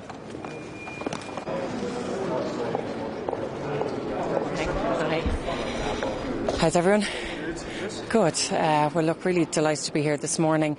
Delighted to attend my very first Foreign Affairs Council meeting, and look forward to working with my European colleagues on many different issues. Of course, we have a busy agenda this morning. First up is our discussion on Ukraine. I think this is a critical juncture, not just for Ukraine, but for security across Europe. What Europe has always advocated for is a long-lasting, sustainable peace, and it is absolutely essential that that is where we get to. I think the actions of Russia most recently, their attacks on the civilian population, on critical infrastructure, but also on our friends and colleagues in Poland, show a country that is focused on continuing its aggression, not on peace. So it's really important that Europe remains united, that any peace agreement or ceasefire has the support of Ukraine and importantly of EU, and of course we'll hear from our Foreign Minister from Ukraine today as well, which is really important. On the Middle East, it's very welcome that we have a ceasefire, albeit a very, very fragile ceasefire. It's very welcome that humanitarian aid has continued to flow into the Middle East. However, it's very clear that we need significantly increased numbers of humanitarian aid. There are tens of thousands of young people, children, civilians that are still at risk of starvation, and so there's much more that we need to do. We need to continue to focus on what is happening in the West Bank as well, and I think it's extremely worrying that there continues to be breaches of international law in that regard. So that will be an important discussion today. We'll also discuss the ongoing situation in Sudan. Really pleased that it is formally on the agenda. Ireland had sought that this would be formally on the agenda. This is the largest humanitarian crisis anywhere in the world at the moment, not just in terms of the tens of thousands of people who are at risk of starvation, if not millions, but also the significant loss of life, the use of rape as a weapon of war. We need to do everything that we can to end this and to make sure that humanitarian aid continues to flow in. This evening I'm really pleased as well that I'll meet with the Palestinian donor group. It is important, and Ireland has been clear that we support the Palestinian Authority, so this is an opportunity to meet with the authority and to make sure that we are working towards a two-state solution in providing financial support as well as other assistance to Palestine and what is ongoing humanitarian catastrophe at the moment. Minister, just on Gaza, Israel withholding monies owed and taxes owed to the Palestinian Authority. Gaza has been effectively levelled. Does Israel need to financially contribute to the reconstruction of Gaza? And do you feel EU pressure needs to be put on Israel to bring that about? Well, firstly, I don't think it's acceptable that any funds would be withheld, and I think it's important that that is called out. I think any monies that are owed to the Palestinian Authority, tax monies, that they are paid. It's very clear that there will be significant financial support that is needed to rebuild Gaza, and that financial support will need to be sustained over a long period of time. Ireland is absolutely committed to that and has been committed to providing whatever financial support that we can, and that will continue. And I think those conversations need to be had with Israel as well as with other member states across the EU and beyond as well. Minister, on Ukraine, are you alarmed at some of the reports on the Russian and US peace plan, which seems to once again call for huge swathes of eastern Ukraine to be handed over to Russia, for the Ukrainian armed forces to be cut by 60%? This seems to be cooked up between the United States and Russian officials. Are you concerned that Europe will once again be sidelined as such a tentative peace plan emerges? Well, look, the first thing I would say is, and we all know the phrase, nothing about us without us, so any ceasefire, any agreement must have the support and the agreement of Ukraine, and it must be supported by the EU as well. And I think any suggestion that an agreement to the contrary would be acceptable by any of us, it won't be. So I think it's really important that any agreement that is reached, that there is full support from Ukraine but also from the EU. Again, I would repeat, the actions of Russia in recent days do not show a country that wants a lasting peace, and so Europe must be absolutely firm in its solidarity and its support for Ukraine. Ireland has always stood resolutely with Ukraine, and that certainly won't change. But again, I think it's important to hear from our Ukrainian colleagues here today, in light of commentary that we've heard just in the last 24 hours, and make sure that we have a very clear picture of what their view is and exactly where we go from here. Minister, about the situation in Gaza, Minister. Yes, about the situation in Gaza, with what the EU is planning, and you are discussing today, training the police and also the mission in Rafah. Do you see with this kind of guarantees that this peace plan will work, or is just another big smoke waiting for calming down and repeating this circle of escalation and violence again? I think it's really important that a key part of our discussion today is about how Europe can help, how we can do more to ensure that the ceasefire lasts. It is an extremely fragile ceasefire, and I think we can all see that from recent events, but we need to do everything that we can. There is still a significant risk of tens of thousands, if not more, of people starving. So we need to ensure that our humanitarian aid that is finally flowing in, that can increase, and that we are working towards a long-lasting peaceful solution, that we are working towards that two-state solution. And so I think the UN Council resolution, the first that we've had on Gaza in a long time, the fact that it referenced a pathway towards a two-state solution and a peaceful resolution is extremely welcome. So you have absolute commitment on Ireland's behalf in making sure that everything that can be done to support this ceasefire, that it will happen, but that our principles and our values underpin everything that we do. I think also in terms of the most recent agreement, we need to see more detail. We need to see how the Palestinian Authority will be part of that overall agreement, the board itself, who sits on us, what the overall objectives are. But we look forward to working with colleagues in the time ahead and making sure that can be that can absolutely underpin what is an important ceasefire at the moment. Minister, on the question of the association agreement and the suspension of the trade preferences between the EU and Israel, is that now effectively dead? Or is Ireland pushing for that still to be suspended and support for that to be suspended? Look, that's very much on the table, and I think that's where it needs to remain. I think the fact that we have seen progress in recent weeks and months is very welcome. I welcome the ceasefire. I think the fact that we are seeing aid flowing is extremely welcome, but also that hostages have been released, that remains have been returned to families. I think this is really important. But given what we've seen over the last number of years, I think we need to keep this on the table. I think we need to keep it as part of our overall discussions and engagement. But our focus today is very much on how can Europe help, how can we support the ceasefire that's there, how can we work towards that long-lasting peaceful solution. Minister, just on the Occupied Territories Bill, is there a risk that American companies that are having to do due diligence on this may fall foul of a Trump administration directive whereby they can't do anything that appears to be some kind of link to a boycott of Israel? Look, we've first of all been very clear as a government that we will progress the Occupied Territories Bill. We've always been clear, though, that it's complex and that it is not straightforward. We've given a commitment in relation to goods in terms of services. This is something that we are exploring further and working with the Attorney General on. Of course, other member states have made changes, but we've seen a changing dynamic. We obviously now have a ceasefire as well. That needs to be our focus and priority, but we are still, and I am still, committed to progressing this piece of legislation, working closely with our colleagues, not just across Europe, but in the US as well. And I think we need to be cognizant of maybe what is going on around us here, but certainly I'm committed to making sure we make progress on this and making sure that we play our part within Europe in supporting a long-lasting peace. Is your position that services could be included, your kind of personal opinion?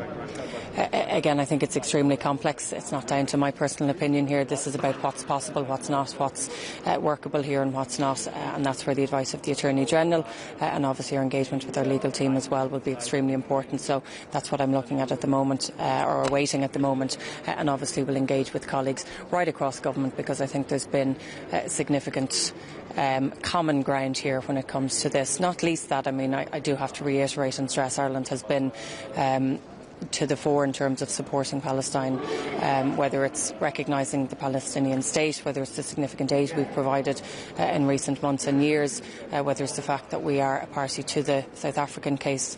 We will and continue to support Palestine. Thank you.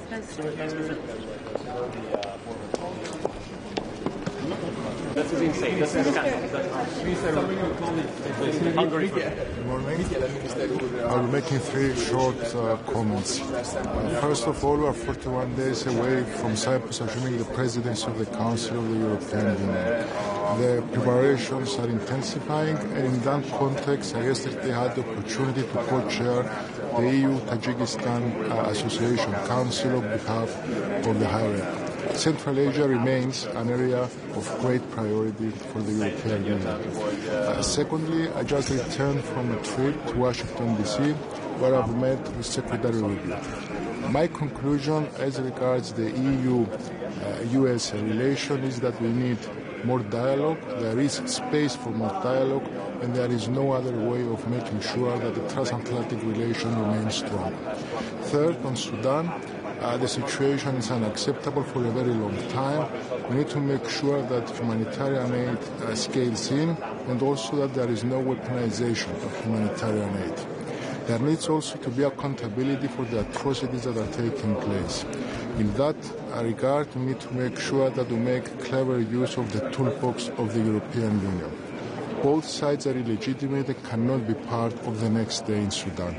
And finally, we need to make sure that we fully support the efforts by the Quad on the basis of the 4 pillars. Thank you very much.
Ja, guten Morgen.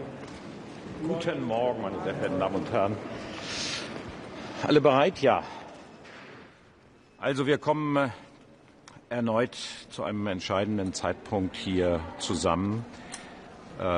Jeder weiß, dass der Winter, der der Ukraine bevorsteht, der schwierigste werden wird.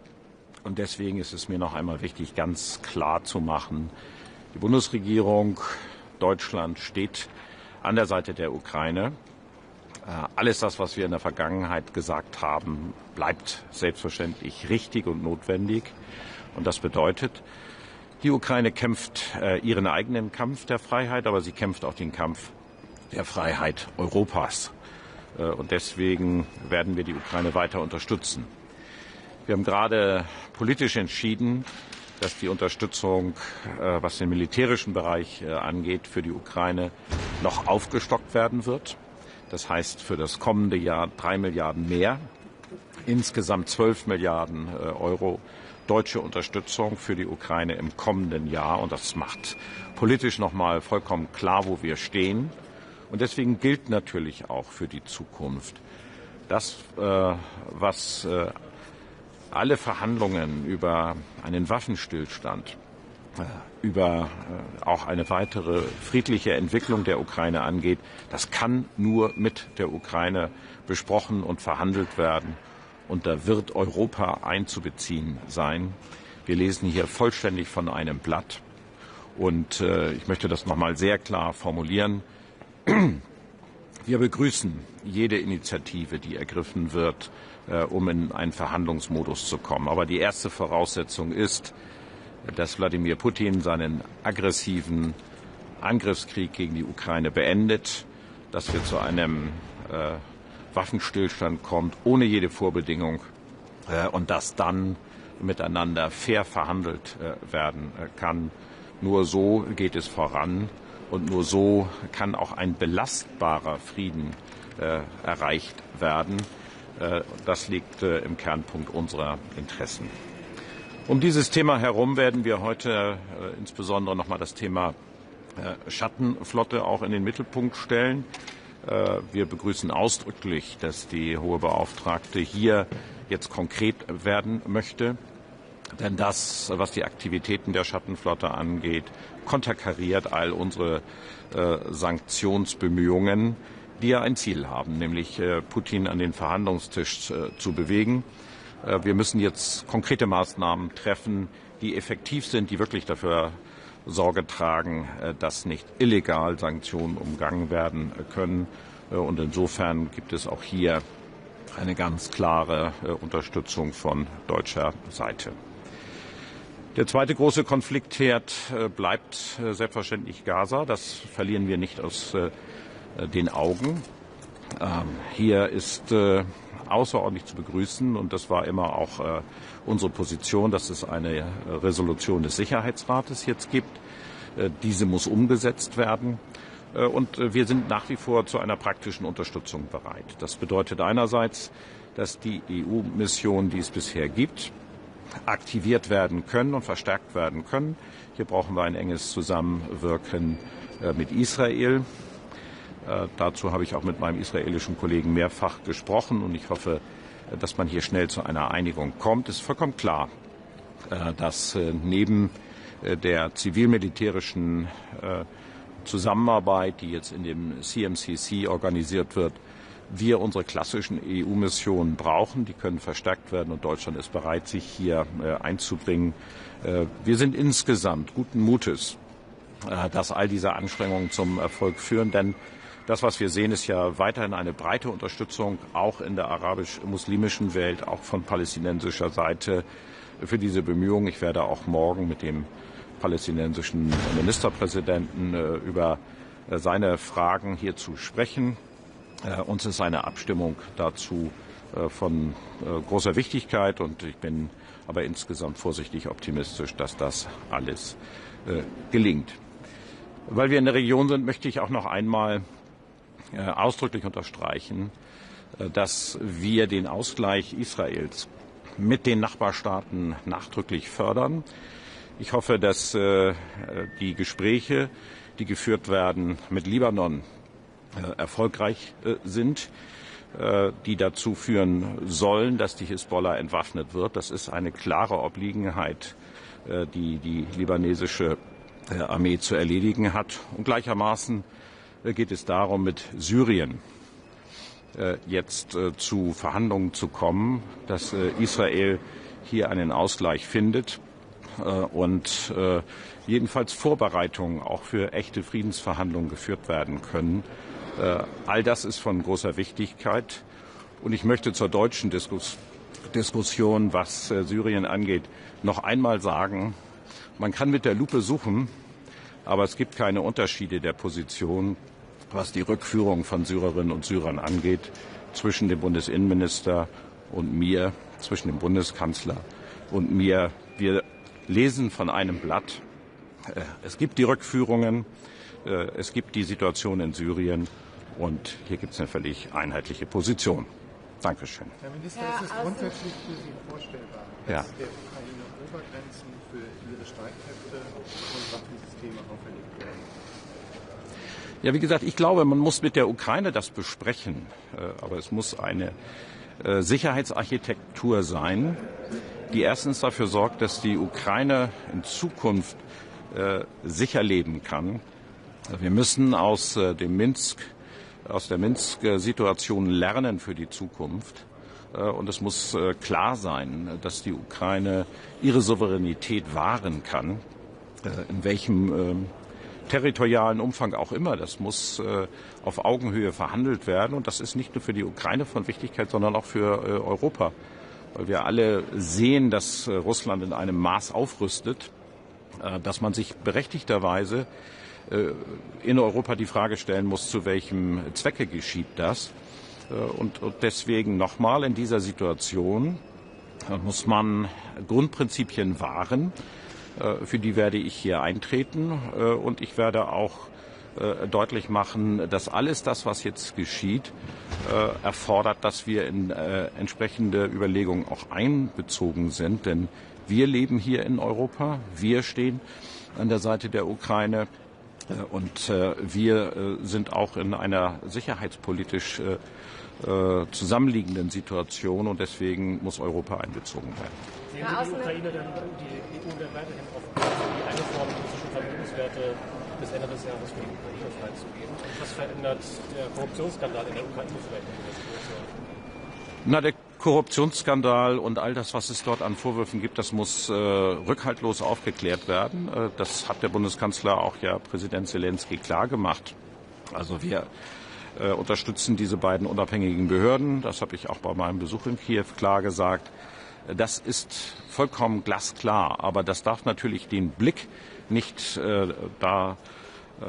von uns abwenden lassen, wo wir stehen insgesamt. Wir stehen an der Seite der Ukraine und nur deswegen, weil es dort Korruptionsvorwürfe gibt, können und werden wir in unserer Unterstützung für die Ukraine nicht nachlassen, sondern wir werden das eine tun, nämlich verlangen, dass das aufgeklärt wird und das andere nicht lassen, nämlich eine glasklare Unterstützung für die Ukraine. Und wir müssen auch darauf achten, dass vielleicht manch einer das auch nutzt, um uns zu irritieren. Und auch das dürfen wir nicht zulassen. Und deswegen nochmal ganz klar, und deswegen habe ich die finanzielle Dimension auch nochmal deutlich gemacht, das ist weiter auch unser Kampf für Freiheit, für eine Friedensordnung in Europa. Herr Minister, Sie wollten noch eine Frage stellen. Die Ausbildung von palästinensischen Polizeieinheiten wird gerade auch debattiert. Wie ist Ihre Position hierzu und was könnte Deutschland da beisteuern? Wo sollte sie im Falle stattfinden? Wir brauchen eine Sicherheitsarchitektur für den Gazastreifen. Dazu wird die internationale Stabilisierungstruppe gehören, die jetzt ja legitimiert worden ist durch die Resolution und natürlich auch palästinensische Polizistinnen und Polizisten. Ich denke, dass diese im Wesentlichen durch Nachbarländer ausgebildet werden. Hierzu hat sowohl Jordanien als auch Ägypten schon seine Bereitschaft erklärt. Herzlichen Dank. DPA noch eine Frage. Es gab von Frankreich die Ankündigung, 100 Polizisten zu dieser Mission zu COPS zur Verfügung zu stellen. Was kann Deutschland da versprechen? Wie viel könnte man? Also derartige Fragen sind an uns bisher nicht herangetragen worden. Und ich glaube auch, dass es wirklich wichtig ist, dass das durch Palästinenserinnen und Palästinenser gemacht wird, damit es Ownership gibt, damit es auch die Möglichkeit gibt, dass das, was dort an Polizeikräften eingesetzt wird, Akzeptanz vor Ort findet. Und ich finde das Modell, über das wir jetzt gerade schon gesprochen haben, dass eben die Nachbarstaaten ausbilden, finde ich ein erfolgversprechendes Modell. Das hat auch schon begonnen und daran, denke ich, sollten wir uns beteiligen. Ansonsten, wir sind bereit, an einer Wiederaufbaukonferenz teilzunehmen, wenn Ägypten dazu einlädt. Also, Dankeschön.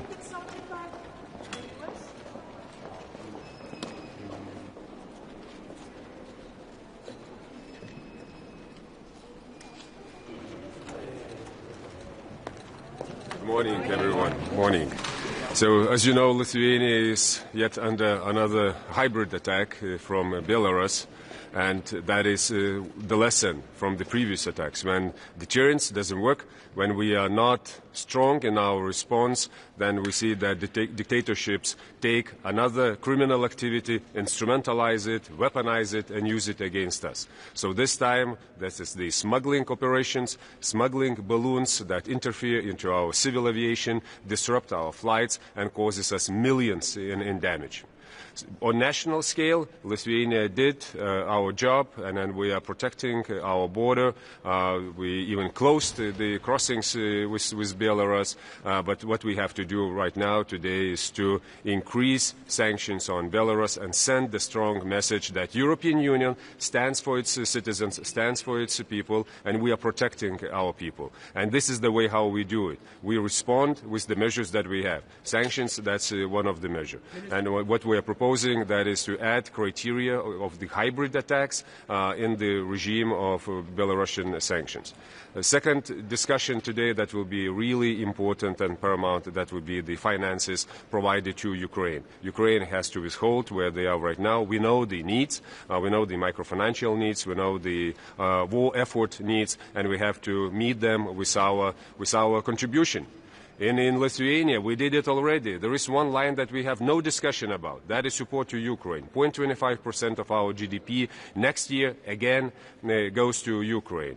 Whether it is happening in the other capitals of Europe, we know the answer, not. And there are some that are really front runners, but in the majority of the capitals, it's not happening.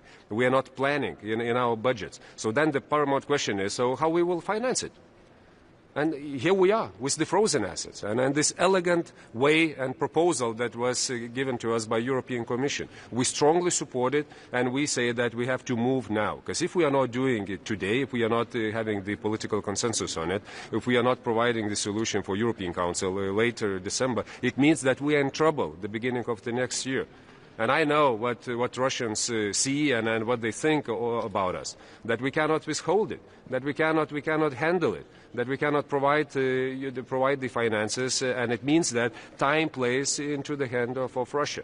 We have to deny them this scenario and deny them this view and perspective. That's why frozen assets has to be used in the loan of reparation form to Ukraine. Otherwise, I want to see the money, not the political solidarity talks. Show me the money. Show your plans with the budget. Then we can talk. If there are none, so let's move to the second option. If someone thinks that it's not about finances, okay, let's talk the scenarios. Let's talk the scenario for 26 for Ukraine, and then afterwards, what would be the scenarios for Europe?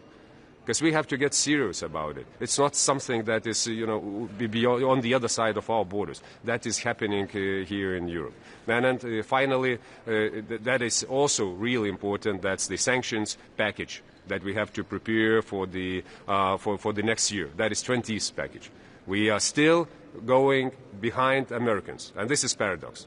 Each time we speak about taking more responsibility, show the leadership, but what concerns sanctions, the United States are in front of us. I mean, they sanctioned Rosneft and Lukoil, and we couldn't sanction Lukoil in 19th package. That's why we have to include them in 20th package and add Rosatom.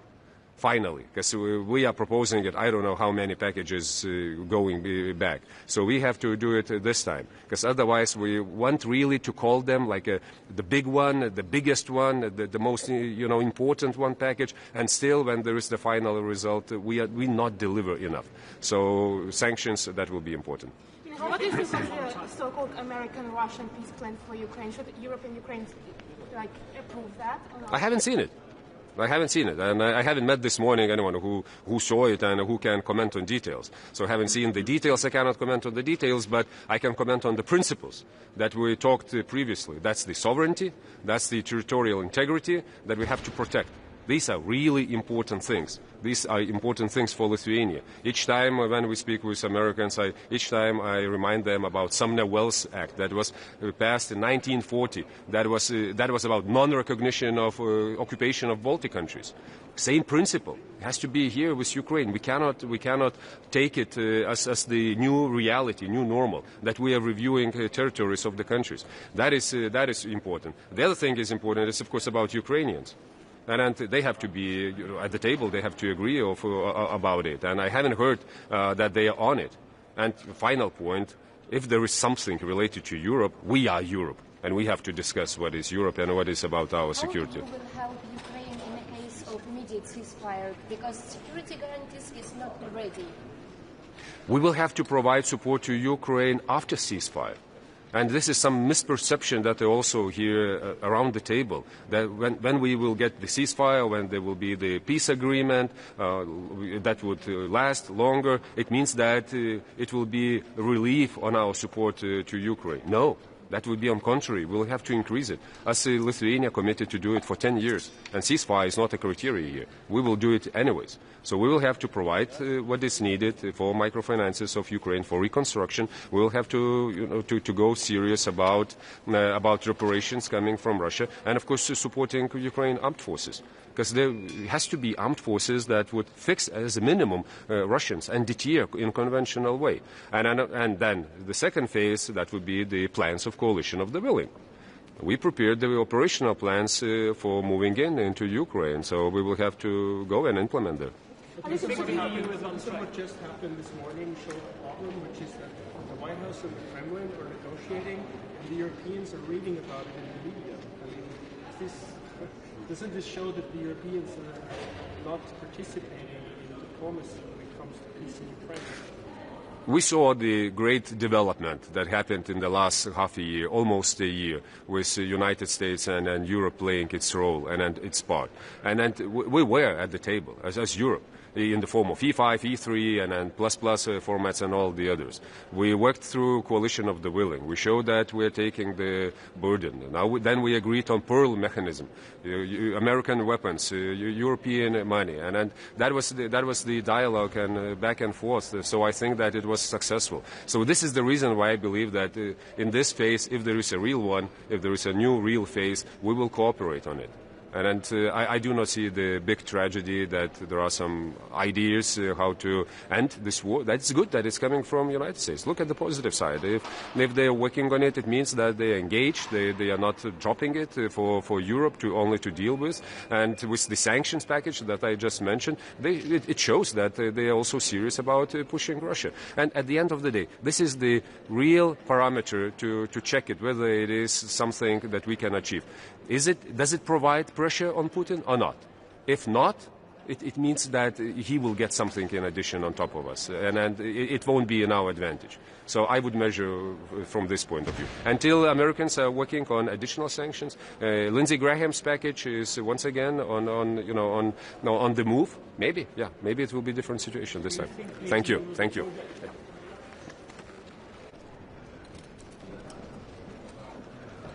Guten Morgen. Ich freue mich auf die Diskussionen. Sie sind ja sehr aktuell, gerade was den Krieg in der Ukraine angeht und die russische Aggression dort. Auf der einen Seite ist es natürlich wichtig, dass wir weiter den Druck erhöhen und vor allem nachschärfen, immer wieder, vor allem bei der Schattenflotte, weil es einfach nicht sein kann, dass der Druck offensichtlich immer noch nicht groß genug ist, wirtschaftlich auf Russland, dass Putin und Moskau gewillt ist, diesen Krieg zu beenden. Die Sanktionen haben Wirkung, vor allem auch jetzt im Zusammenspiel mit den USA. Aber es ist notwendig, dass wir hier nachschärfen. Natürlich freue ich mich aber auch auf die Diskussion natürlich zu den aktuellen Entwicklungen, gerade was jetzt den 28-Punkte-Plan angeht. Ich begrüße jede Bemühung, die dahingehend ist, das Töten zu beenden. Ich bleibe aber dabei. Ich glaube, grundsätzlich muss mal die Bereitschaft ernsthaft da sein von Russland, auch einen Waffenstillstand einzugehen. Und ohne die Ukraine und auch ohne Europa wird es keinen Friedensplan geben. Es ist notwendig, sicherlich den Dialog zwischen Europa und den USA zu intensivieren, damit wir hier auch eine gemeinsame Sichtweise haben, wie wir die Friedensbemühungen vorantreiben können. Frau Bundesministerin, was sagen Sie denn zu den Punkten des Friedensplans? Einer ist da zum Beispiel, dass der Donbass, also die Reste des Donbass zu der Ukraine noch kontrolliert abgegeben werden soll. Ein anderer ist, dass die ukrainische Armee beschränkt werden soll. Was sagen Sie dazu? Gut, ich habe vorher gesagt, dass kein Friedensplan funktionieren wird, wenn nicht das ukrainische Volk, die Ukrainer auch zustimmen. Und hier scheint mir schon eine Imbalance zu bestehen, dass hier sehr stark auch russische Interessen verfolgt werden. Aber es ist ein Ausgangspunkt vor allem einmal, und darum geht es, glaube ich, schon auch, Moskau dazu zu zwingen, sich einmal zu deklarieren, was denn realistischerweise ein Prozess sein kann. Weil bis jetzt haben wir sehr viel Hinhaltetaktik von Seiten Russlands gehört, in den letzten Monaten erlebt. Die Ukraine hat sich bereit erklärt zu vielem, zu einem umfassenden Waffenstillstand, zu Verhandlungen. Und man hat eigentlich immer den Eindruck bekommen, Russland meint das nicht ernst. Das ist nie ein ernsthaftes Bemühen um Frieden. Und insofern sehe ich das sehr wohl jetzt einmal auch einen Punkt der Trump-Administration auf Moskau Druck auszuüben und zu sagen, okay, dann legt einmal die Karten auf den Tisch, was wollt denn eigentlich ihr und wie stellt ihr euch das vor? Aber zeigt es nicht eine gewisse Grundproblematik? Ich meine, die Europäer finanzieren mittlerweile alleine die Ukraine. Gleichzeitig gibt es Friedenspläne, die der Kreml und das Weiße Haus ausverhandeln, von denen die Europäer nur in den Medien lesen. Ja, deshalb habe ich gesagt, ich glaube, dass es sehr notwendig ist, den Dialog auch zwischen der Europäischen Union und den USA mit der Trump-Administration zu führen. Ich war ja im Juli bei State Secretary Marco Rubio und wir haben uns auch über die Ukraine natürlich unterhalten. Unter anderem ist auch das OSZE-Ministertreffen im Dezember meines Erachtens eine gute Gelegenheit, weil die Amerikaner, aber auch die Russen und die Ukraine dort Mitglied sind, dass wir auch solche Institutionen nutzen. Aber ich glaube, es ist im gemeinsamen Interesse, gemeinsam auch vorzugehen, um diesen Krieg zu beenden, aber auch im Interesse der Ukraine und im Interesse der Sicherheit Europas. Ich finde, man sieht das sehr gut bei den Sanktionen. Da ist dann schon die Trump-Administration doch umgeschwenkt und hat die Sanktionen verschärft. Wir sehen massive wirtschaftliche Effekte auf Russland. Das ist gut so. Aber offensichtlich ist der Druck noch immer nicht groß genug, dass Moskau sagt, es zahlt sich nicht aus, diesen Krieg fortzuführen. Eine letzte Frage noch zum Gaza-Friedensplan. Da wieder diskutiert, ob die EU dabei helfen soll, palästinensische Polizisten auszubilden. Was könnte denn Österreich ganz konkret bei diesem Friedensplan für Gaza beitragen? Also zum Friedensplan, ich finde das ganz wichtig, dass wir jetzt auch ein Sicherheitsratsmandat haben, einen Beschluss haben. Damit steht das einmal auf soliden Beinen und es muss uns allen bewusst sein, dass das sehr fragil ist, auch der Waffenstillstand in Gaza. Umso wichtiger ist es meines Erachtens jetzt, dass wir Kräfte bündeln. Die EU ist gewillt, einen Beitrag zu leisten. Wir werden das diskutieren. Da geht es um die Frage der Ausweitung des Mandats, was wir genau machen können, eben Ausbildung von Polizisten. Und auch wir in Österreich wollen einen Beitrag leisten. Es ist gerade auch mein Sonderbeauftragter für den Nahen Osten, Arad Benkö, dort gewesen, gestern beim CMCC, also bei dem Koordinationszentrum, das sich jetzt kümmern muss. Warum? Weil wir jetzt eigentlich einmal dort alles bündeln wollen. Wir haben verschiedene Aktivitäten in Bezug auf humanitäre Hilfe, verschiedene Aktivitäten politischer Unterstützung, Ausbildung, auch natürlich der Sicherheitsleute, die natürlich auch Sorge dafür tragen müssen, letztlich auch eine Zukunft für Gaza zu schaffen. Und das ist jetzt klug, in diesem Koordinationszentrum das zu bündeln. Und wir als Österreich wollen einen Beitrag leisten.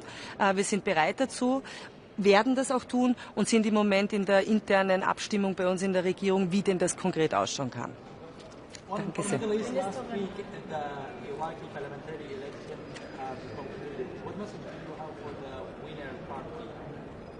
I'm sorry, this is not for today's topic. I'm currently... Eine Frage, ich muss das dann drauf. Ich bin gut. Eine Frage zur Ukraine noch. Der von dem Korruptionsskandal erschüttert wird. Die Person, die da im Zentrum steht, soll sich ins Ausland abgesetzt haben, womöglich Österreich, heißt es in Medienberichten. Wäre das vielleicht eine Person, die von der EU auch mit Sanktionen fliegt? Wie kann man verhindern, dass Hilfsmittel für die Ukraine nochmal in so Korruptionsskandale verwendet? Der Kampf gegen Korruption in der Ukraine ist ein wirklich wichtiger, auch für uns in Europa. Das ist ja auch ein Grund, warum wir den Prozess des EU-Beitritts vorantreiben wollen, die nächsten Schritte eröffnen wollen, weil das eine Grundbedingung ist. Es wird keinen Wiederaufbau geben, es wird keine politische Stabilität geben, wenn dieser Kampf gegen Korruption nicht entschlossen geführt wird. Und ich glaube, wir haben schon gesehen im Sommer, dass die Europäische Union hier Mittel hat, auch entsprechend auf die Ukraine einzuwirken, da scharf vorzugehen. Es ist gut, dass das jetzt ans Licht gekommen ist. Ich bin sehr davon überzeugt, dass es auch wichtig sein wird, das weiter zu verfolgen und auch entsprechende Maßnahmen zu setzen. Danke.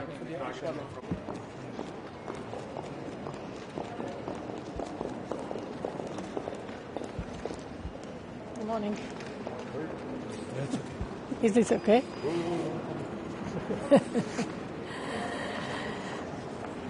Good.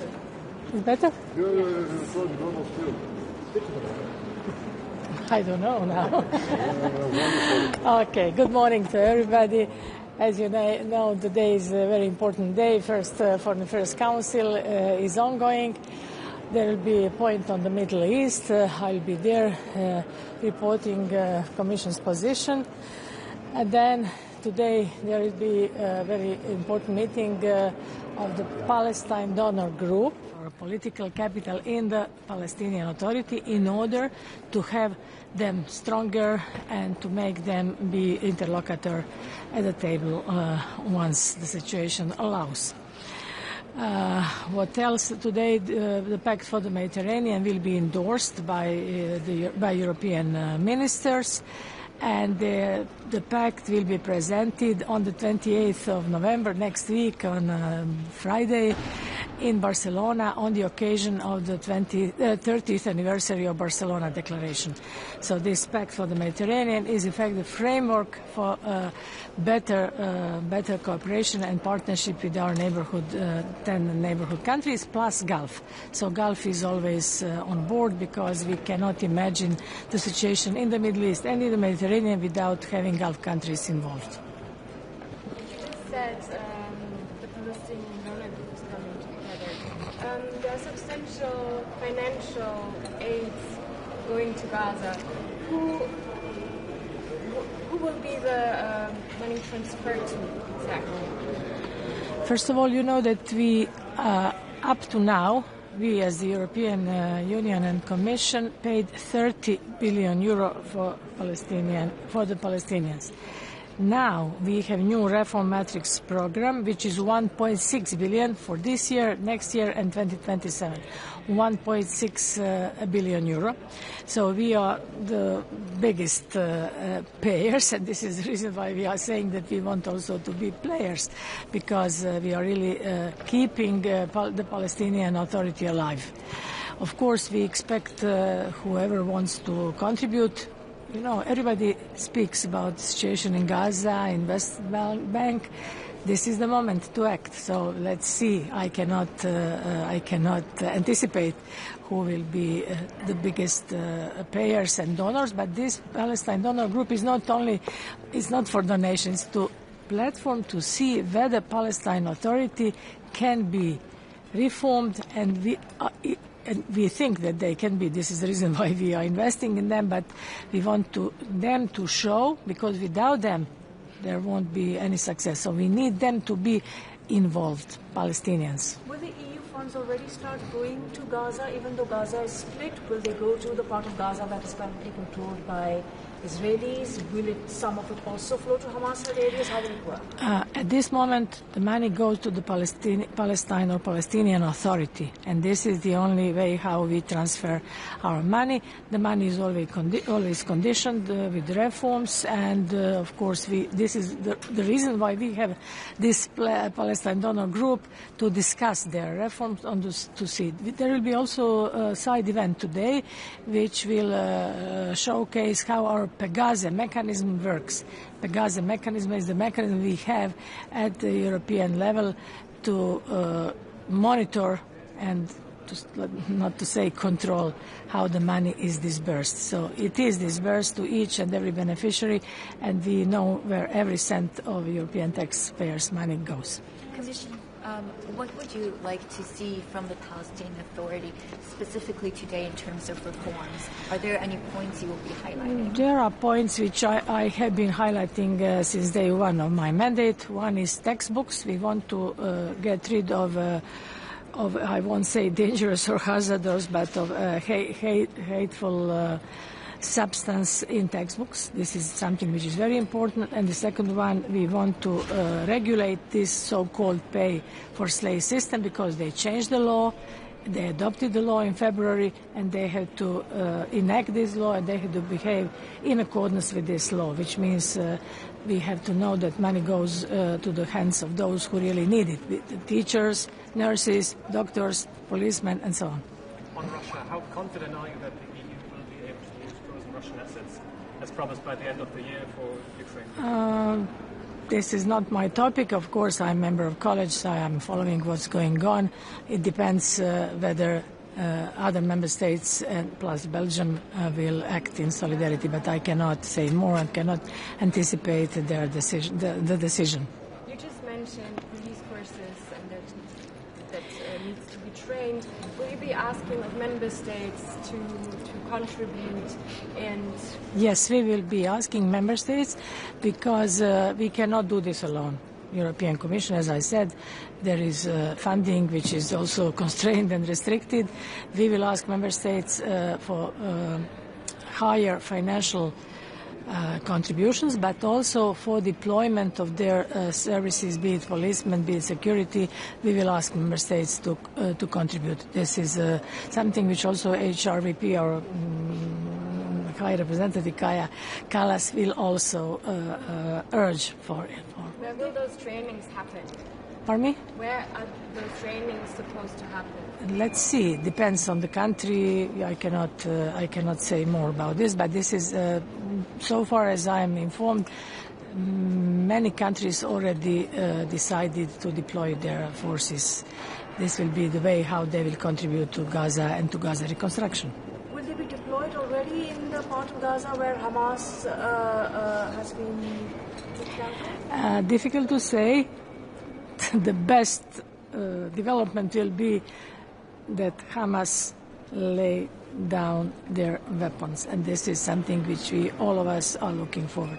Who will be enforcing that Hamas will lay down their weapons? Who will be in charge of all of us, all member states and international community, be it Americans, be it Gulf countries, be it us. So all of us have the same goal, and goal is to de-weaponize Hamas and to have to start reconstructing Gaza. But through which instrument? Can you be more concrete? The instruments is pressure, political pressure. And is the aid going to Hamas-held Gaza? Is the European aid entering Hamas-held Gaza? No. I'm saying political aid goes to the Palestinian Authority, and everything goes via them. And this is the very reason why we have this Palestine donor group today. Not only today, it will be meeting which we will be having structurally, because this is the moment and the platform where we can discuss with Palestine Authority how to continue. Not to Hamas, nothing to Hamas. Thank you. Thank you. Commissioner, a question about what you said. The EU wants to be player and prepared. Yes. We hear this statement since more than 10 years, or even more. What should be done? It's your file.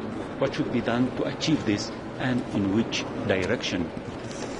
Of course, you know what? First precondition for everything is that ceasefire holds. If ceasefire holds, I'm talking about Middle East now, then we continue our cooperation. This is important. But we want to be players, not only in the Middle East but also in North Africa, also in Gulf, and this is exactly why President von der Leyen decided to establish this new portfolio, new Directorate General, and we are doubling the money for the next multi-annual financial framework.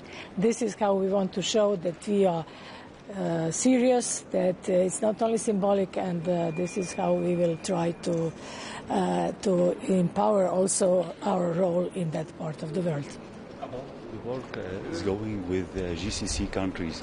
Can you tell us, elaborate more, what are you doing together, how you coordinate concerning the situation in Palestine? We have very close collaboration with GSS countries. There are two tracks. One is bilateral, which means that we will sign strategic partnership agreements with each of these countries. I'm traveling to Gulf at the beginning of December. And another track is a regional, which means that we are cooperating with them as a council, and this is something which we are continuing, and we badly need Gulf countries on board for the peace, prosperity, and for the reconstruction of Gaza, and not only Gaza, I'm talking also about Syria and the whole Middle East. Thank you.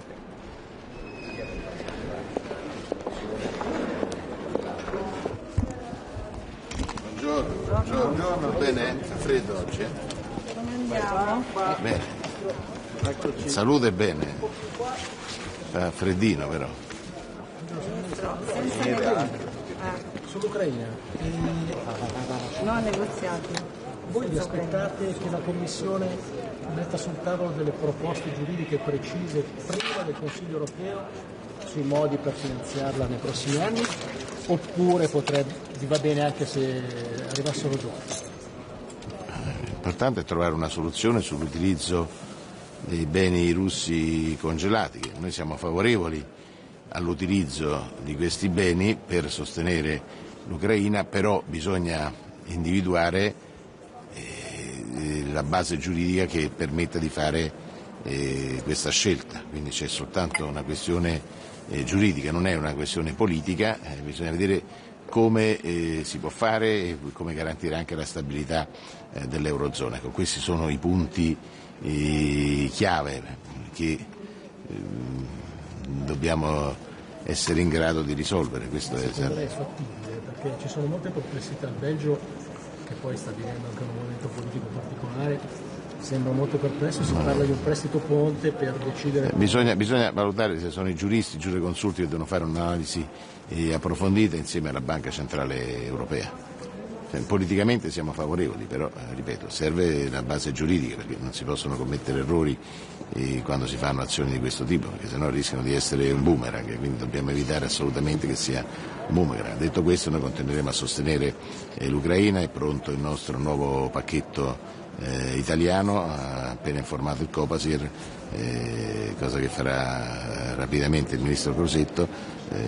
Saranno inviate le armi che servono, le armi e anche tutto lo strumento militare, anche abbigliamento, insomma sono più cose. La nota della Fabbrichina informa anche che parlerete del contrasto alle flotte ombra. Contrasto? Alla flotta ombra. Sì, certamente sì, è un problema che abbiamo affrontato anche in occasione del recente G7 in Canada. C'è un problema perché ci sono tante navi che sono apparentemente non russe, ma poi sono navi russe che fanno business, affari, c'è violazione dell'embargo, quindi violazione delle sanzioni, quindi bisogna intervenire anche da questo punto di vista, più tutti i rischi di guerra ibrida, perché c'è un tema anche che riguarda la guerra ibrida, attacchi cibernetici, disinformazione. Se ne è parlato anche al Consiglio Supremo di Difesa, ci sono le relazioni del Ministro Crosetto, nella riforma del Ministero degli Esteri che entrerà in vigore, sarà operativa dal 1 gennaio di quest'anno. Abbiamo costituito anche una Direzione Generale della Sicurezza Cibernetica che si occuperà anche di intelligenza artificiale. Ci sarà anche una sala operativa che servirà a prevenire e contrastare tutti gli attacchi di questo tipo. Ministro, questo piano ucraino americano sull'Ucraina, che prevede a quanto pare dalle anticipazioni anche importanti concessioni territoriali alla Russia. Ancora no, sono solo indiscrezioni giornalistiche, è difficile commentare indiscrezioni giornalistiche. Quando sarà presentato faremo un'analisi approfondita. Come sempre è stato detto, l'Europa dovrà svolgere anch'essa un suo ruolo, anche perché l'Europa ha inflitto le sanzioni alla Russia, non si può risolvere il problema se poi non si ritirano le sanzioni. Per ritirare le sanzioni deve esserci anche l'accordo dell'Unione Europea, quindi adesso siamo ancora nella fase delle sanzioni e di aumentare le sanzioni. Quando finalmente ci sarà la possibilità di sedersi attorno a un tavolo, lavoreremo tutti per raggiungere la pace, questo è l'obiettivo finale di tutti. Noi lavoriamo tutti per la pace, nessuno vuole, noi non siamo in guerra con la Russia, l'abbiamo sempre detto, non inviamo armi che possono essere utilizzate in Russia, quindi questo è molto chiaro, però la Russia è il paese che ha invaso l'Ucraina, cioè c'è un aggressore e un aggredito, questo dobbiamo sempre ricordarlo, e noi continueremo a sostenere l'Ucraina nella speranza che si possa quanto prima arrivare a un cessate il fuoco dopo un incontro tra le parti. Se gli americani continueranno a svolgere questo ruolo, noi sosterremo assolutamente l'azione degli americani, fermo restando che poi l'Europa dovrà essere parte della trattativa, anche perché l'Ucraina rappresenta anche una barriera di sicurezza per l'Europa. Se cade l'Ucraina aumentano i rischi per l'Europa, e questo non possiamo assolutamente accettarlo né permetterlo. Scusi, Ministro. Per quanto riguarda invece le tensioni tra il Colle e il governo, crede che è rientrata questa crisi che c'è stata legata a queste discrezioni del consigliere? Sì, il problema non era in ogni caso il Presidente della Repubblica, nei confronti dei quali tutti nutriamo grande rispetto, ne rispettiamo la terzietà, perché il Presidente della Repubblica è sempre e comunque al di sopra delle parti. Il problema riguardava alcune dichiarazioni fatte in occasione di una cena da un consigliere del Quirinale, lì che è nato il problema, ma mi pare che l'incontro tra il Presidente del Consiglio e il Presidente della Repubblica di ieri abbia concluso questa vicenda. Sì, però c'è qualcuno che sospetta che in quella riunione del Consiglio Supremo di Difesa sia successo qualcosa che a Meloni non è piaciuto e che questo scontro sia stato il prodotto di qualcosa che lei ha partecipato, immagino così. Non c'è stato nessuno scontro, nessun problema, anzi. Direi che il Presidente del Consiglio e il Presidente della Repubblica hanno detto che si sarebbero incontrati presto, così come è accaduto, quindi non c'è stato nessun contrasto, nessuno scontro, anzi, perché poi c'era un'unità di intenti e di vedute sulla vicenda ucraina, il governo ha una linea ben chiara, sostegno all'Ucraina e quindi non c'è stato nessun rispetto, ripeto, anche per le altre questioni nessun problema, è stata una riunione direi molto distesa, molto positiva. Senta Ministro, tornando sull'Ucraina, uno dei temi sul tavolo al Consiglio Affari Esteri è anche quello di un possibile coordinamento tra gli Stati membri proprio sulla gestione del problema della flotta ombra. Ma in questo caso sa che la Francia, ad esempio, qualche tempo fa ha abbordato una di queste navi per verificare la situazione. Cioè, l'Italia potrebbe fare una cosa del genere oppure noi siamo più cauti da questo punto di vista?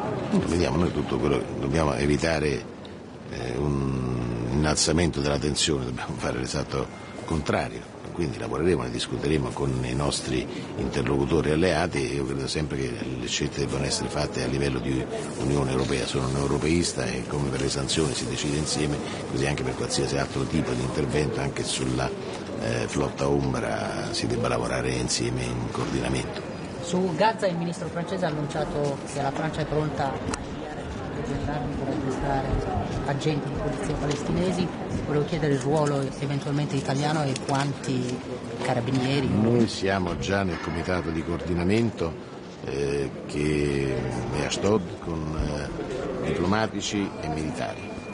Abbiamo dato sempre la nostra disponibilità a essere protagonisti sia per quanto riguarda la ricostruzione. Ieri ho parlato a lungo con il ministro degli esteri egiziano proprio della conferenza che si svolgerà al Cairo il prossimo mese. Abbiamo parlato anche della disponibilità italiana di partecipare alla formazione della polizia palestinese, lo possiamo fare in Giordania, lo possiamo fare in Egitto. I nostri carabinieri già stanno addestrando la polizia della Cisgiordania, adesso sarebbe da addestrare quella di Gaza e noi siamo disposti a farlo in territorio esterno, pensiamo alla Giordania, già come sapete c'è stata la visita di una nostra delegazione guidata dall'inviato speciale per Gaza, che è l'ambasciatore Archi, che è già stato a Ramallah, è stato in Israele, è stato in Egitto, è stato in Giordania, adesso andrà in Gran Bretagna, probabilmente negli Stati Uniti, per vedere qual è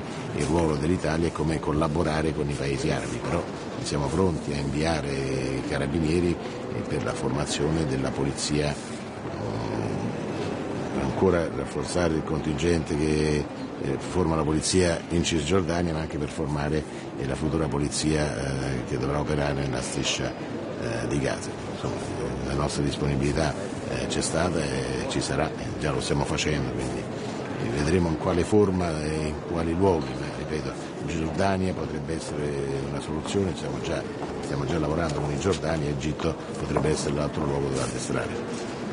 Siamo prossimi a un'importante tornata elettorale in Italia. Quali sono le sue sensazioni? Parlo delle regionali, credo ci potrebbe essere ad esempio una sorpresa in Campania. Le sensazioni sono molto positive perché certamente il centrodestra cresce, Forza Italia secondo tutti coloro che hanno fatto la campagna elettorale è in forte crescita sia in Veneto, sia in Campania, sia in Puglia.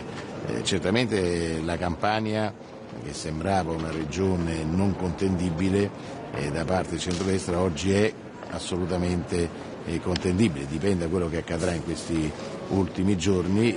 Io sarò domani sera a Napoli per concludere la campagna elettorale, ma sono convinto che la partita si giocherà fino all'ultimo voto. Voglio essere ottimista, scaramantico ma ottimista. Sì, per domani probabilmente arriva la procedura di infrazione contro l'Italia sul Golden Power per uno dei crediti pieni.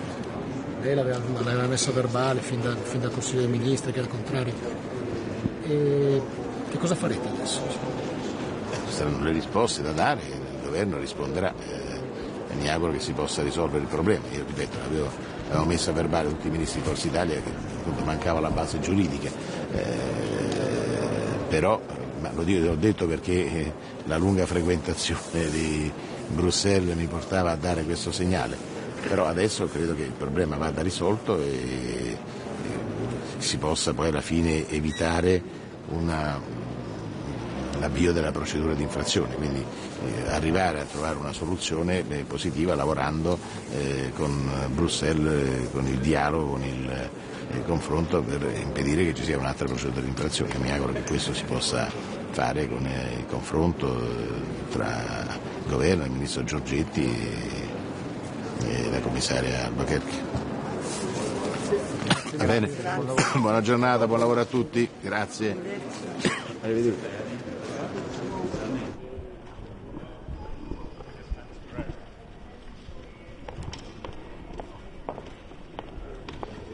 Buenos días.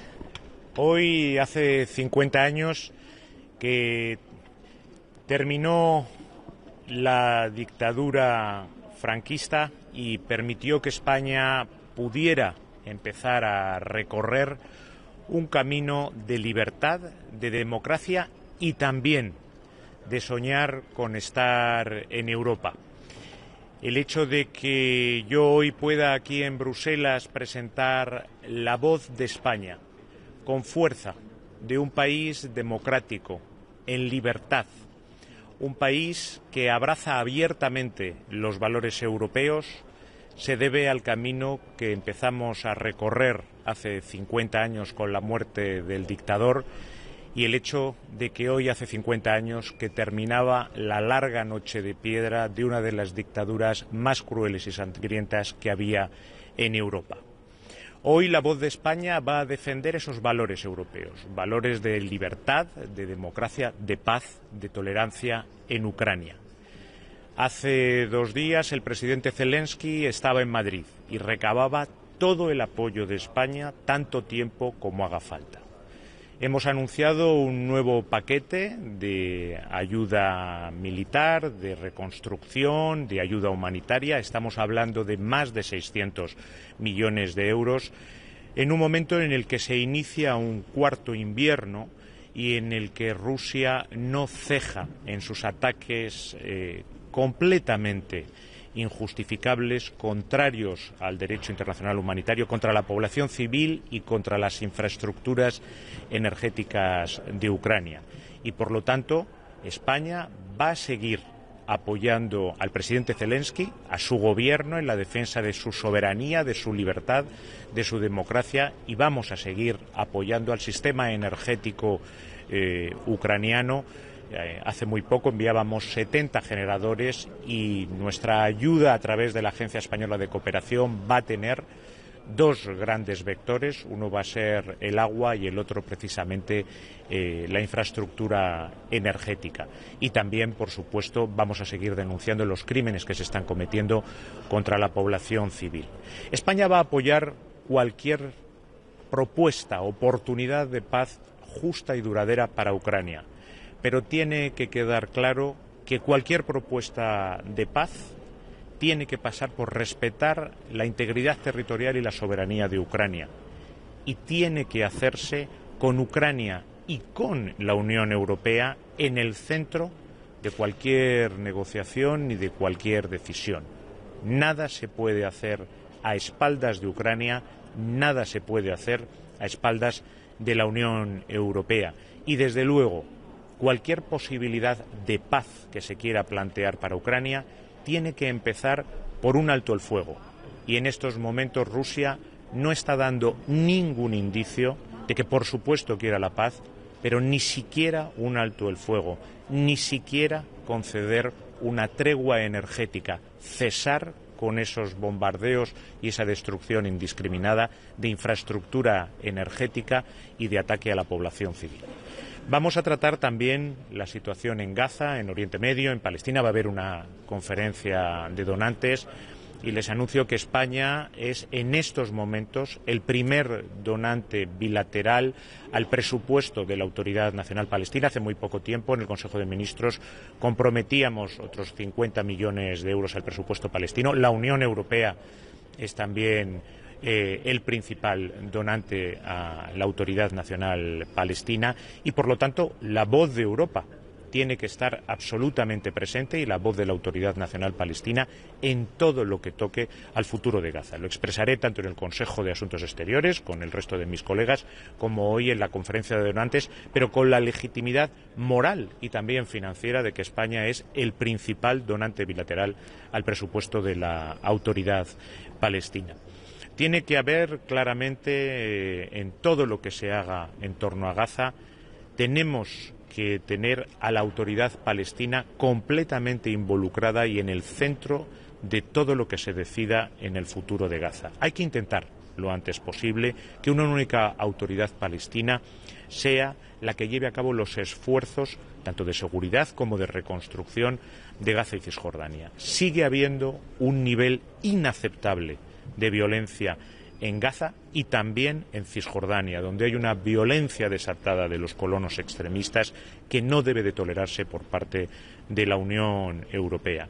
La Unión Europea lleva muchos años trabajando, financiando, y hoy en la conferencia de donantes y también en la sala del Consejo voy a solicitar que los desembolsos que haga la Unión Europea, especialmente a través del programa Pegase, se hagan con la mayor rapidez posible, porque hay un intento de asfixia financiera de la autoridad palestina para dejarla definitivamente fuera de juego. Y la voz de Europa dentro de todo este incipiente y todavía muy frágil proceso de paz que se está dando en Gaza tiene que ser precisamente para traer de la mano a la autoridad palestina y para dejar claro que tanto las condiciones como los intereses de Europa tienen que estar presentes. Y los intereses de Europa pasan, las conclusiones del Consejo lo han dicho en muchas ocasiones, por la solución de 2 estados. Esta paz incipiente, que todavía está muy lejos de ser una realidad y que tenemos que consolidar, tiene que servir para poner en pie ese Estado de Palestina, no para fragmentar aún más Gaza y para alejar todavía más a la Autoridad Nacional Palestina.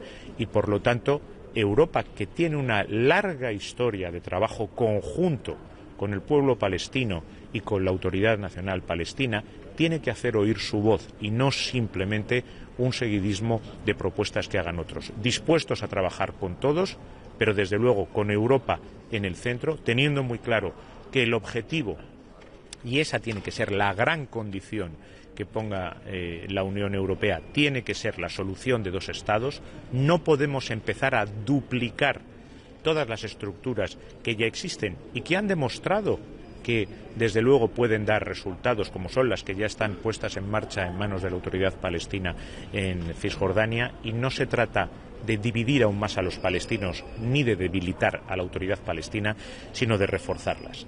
Vamos a tratar también una zona que España conoce perfectamente y por la que empuja en el seno de Europa con fuerza, como es el Sahel. El Sahel son nuestros vecinos africanos, los vecinos de Europa, pero muy directamente los de España.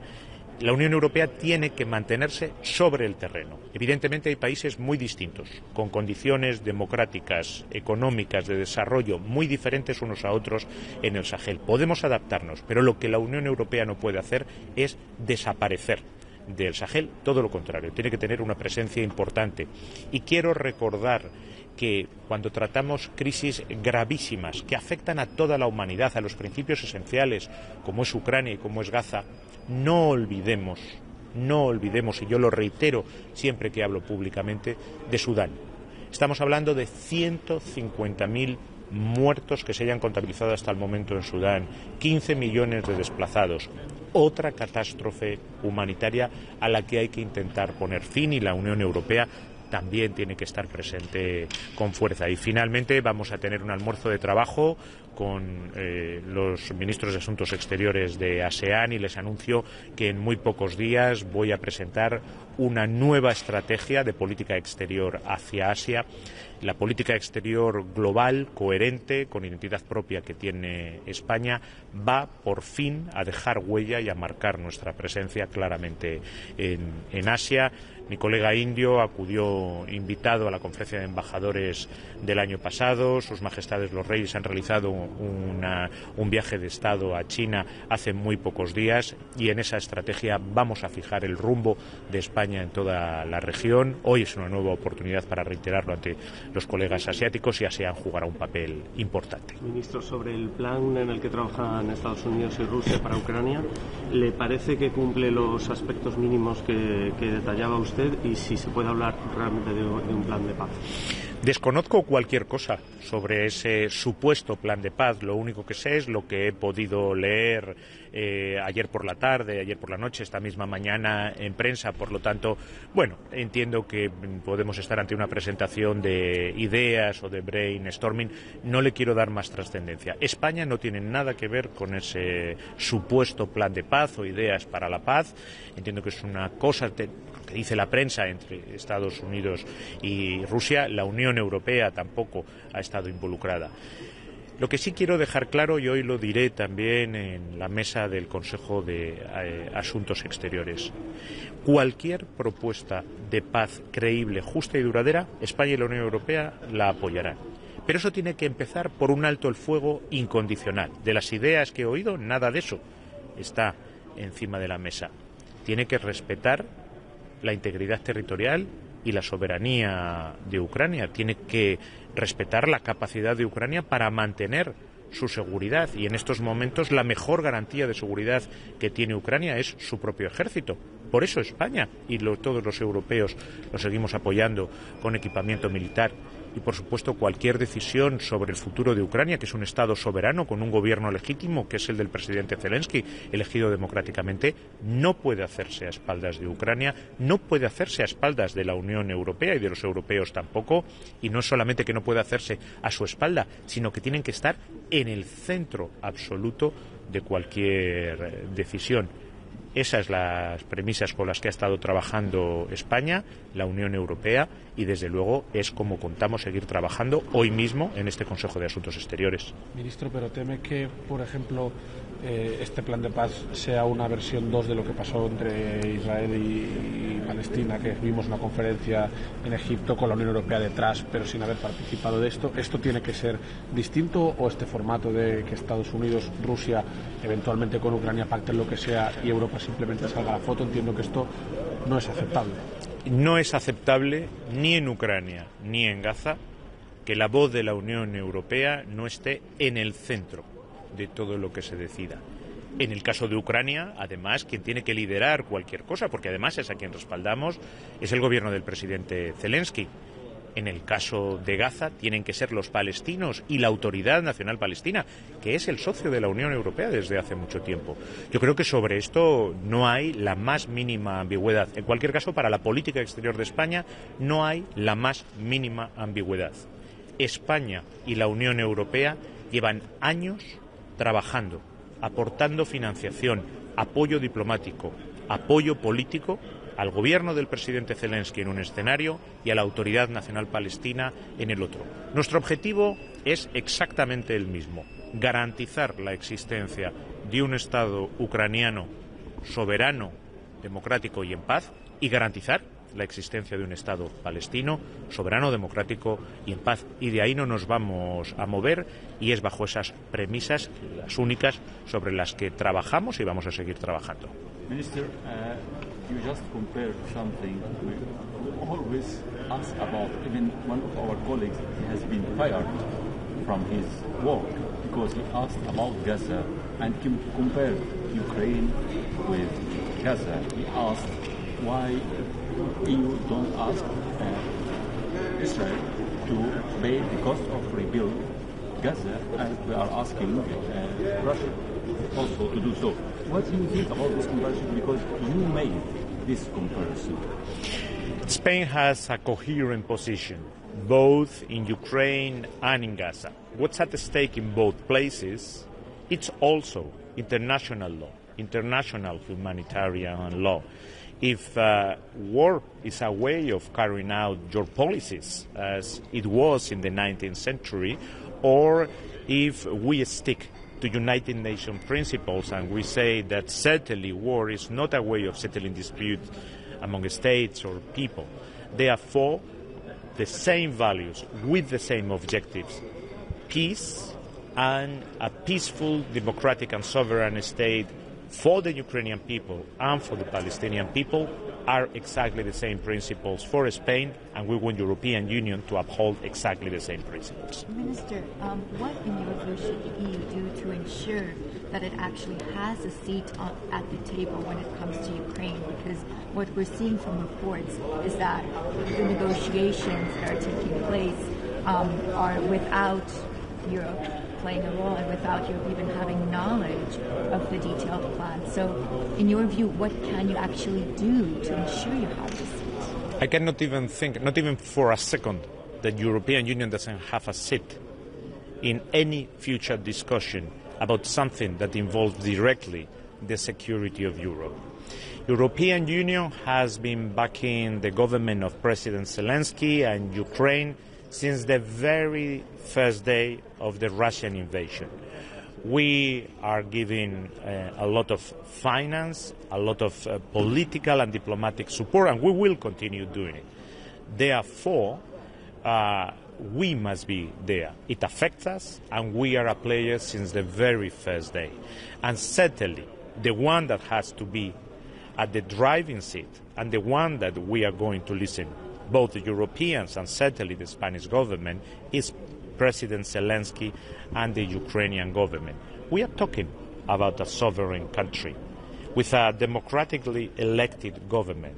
Therefore, nothing for Ukraine without Ukraine, nothing about European security without the Europeans. Ministro, la última sobre el Sahel ha defendido la presencia europea en la zona. En su momento España fue uno de los países con más presencia militar allí. ¿Está apostando España por recuperar este tipo de misión? Desde luego nosotros vamos a apoyar la presencia de la Unión Europea y toda misión que se haga.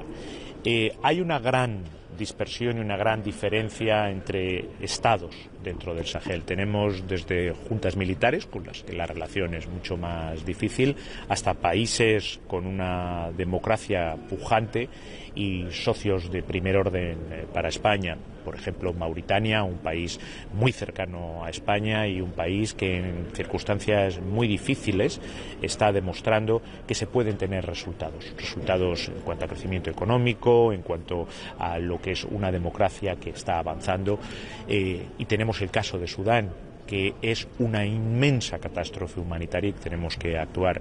Pero desde luego hoy lo que yo voy a solicitar, como hemos hecho siempre, es que la Unión Europea siga siendo un actor de primer nivel con todo tipo de misión, adaptándose, eso sí, a la realidad sobre el terreno, las realidades de seguridad y la realidad con el tipo de gobierno que tienen cada uno de ellos. Muchas gracias. I really have to go.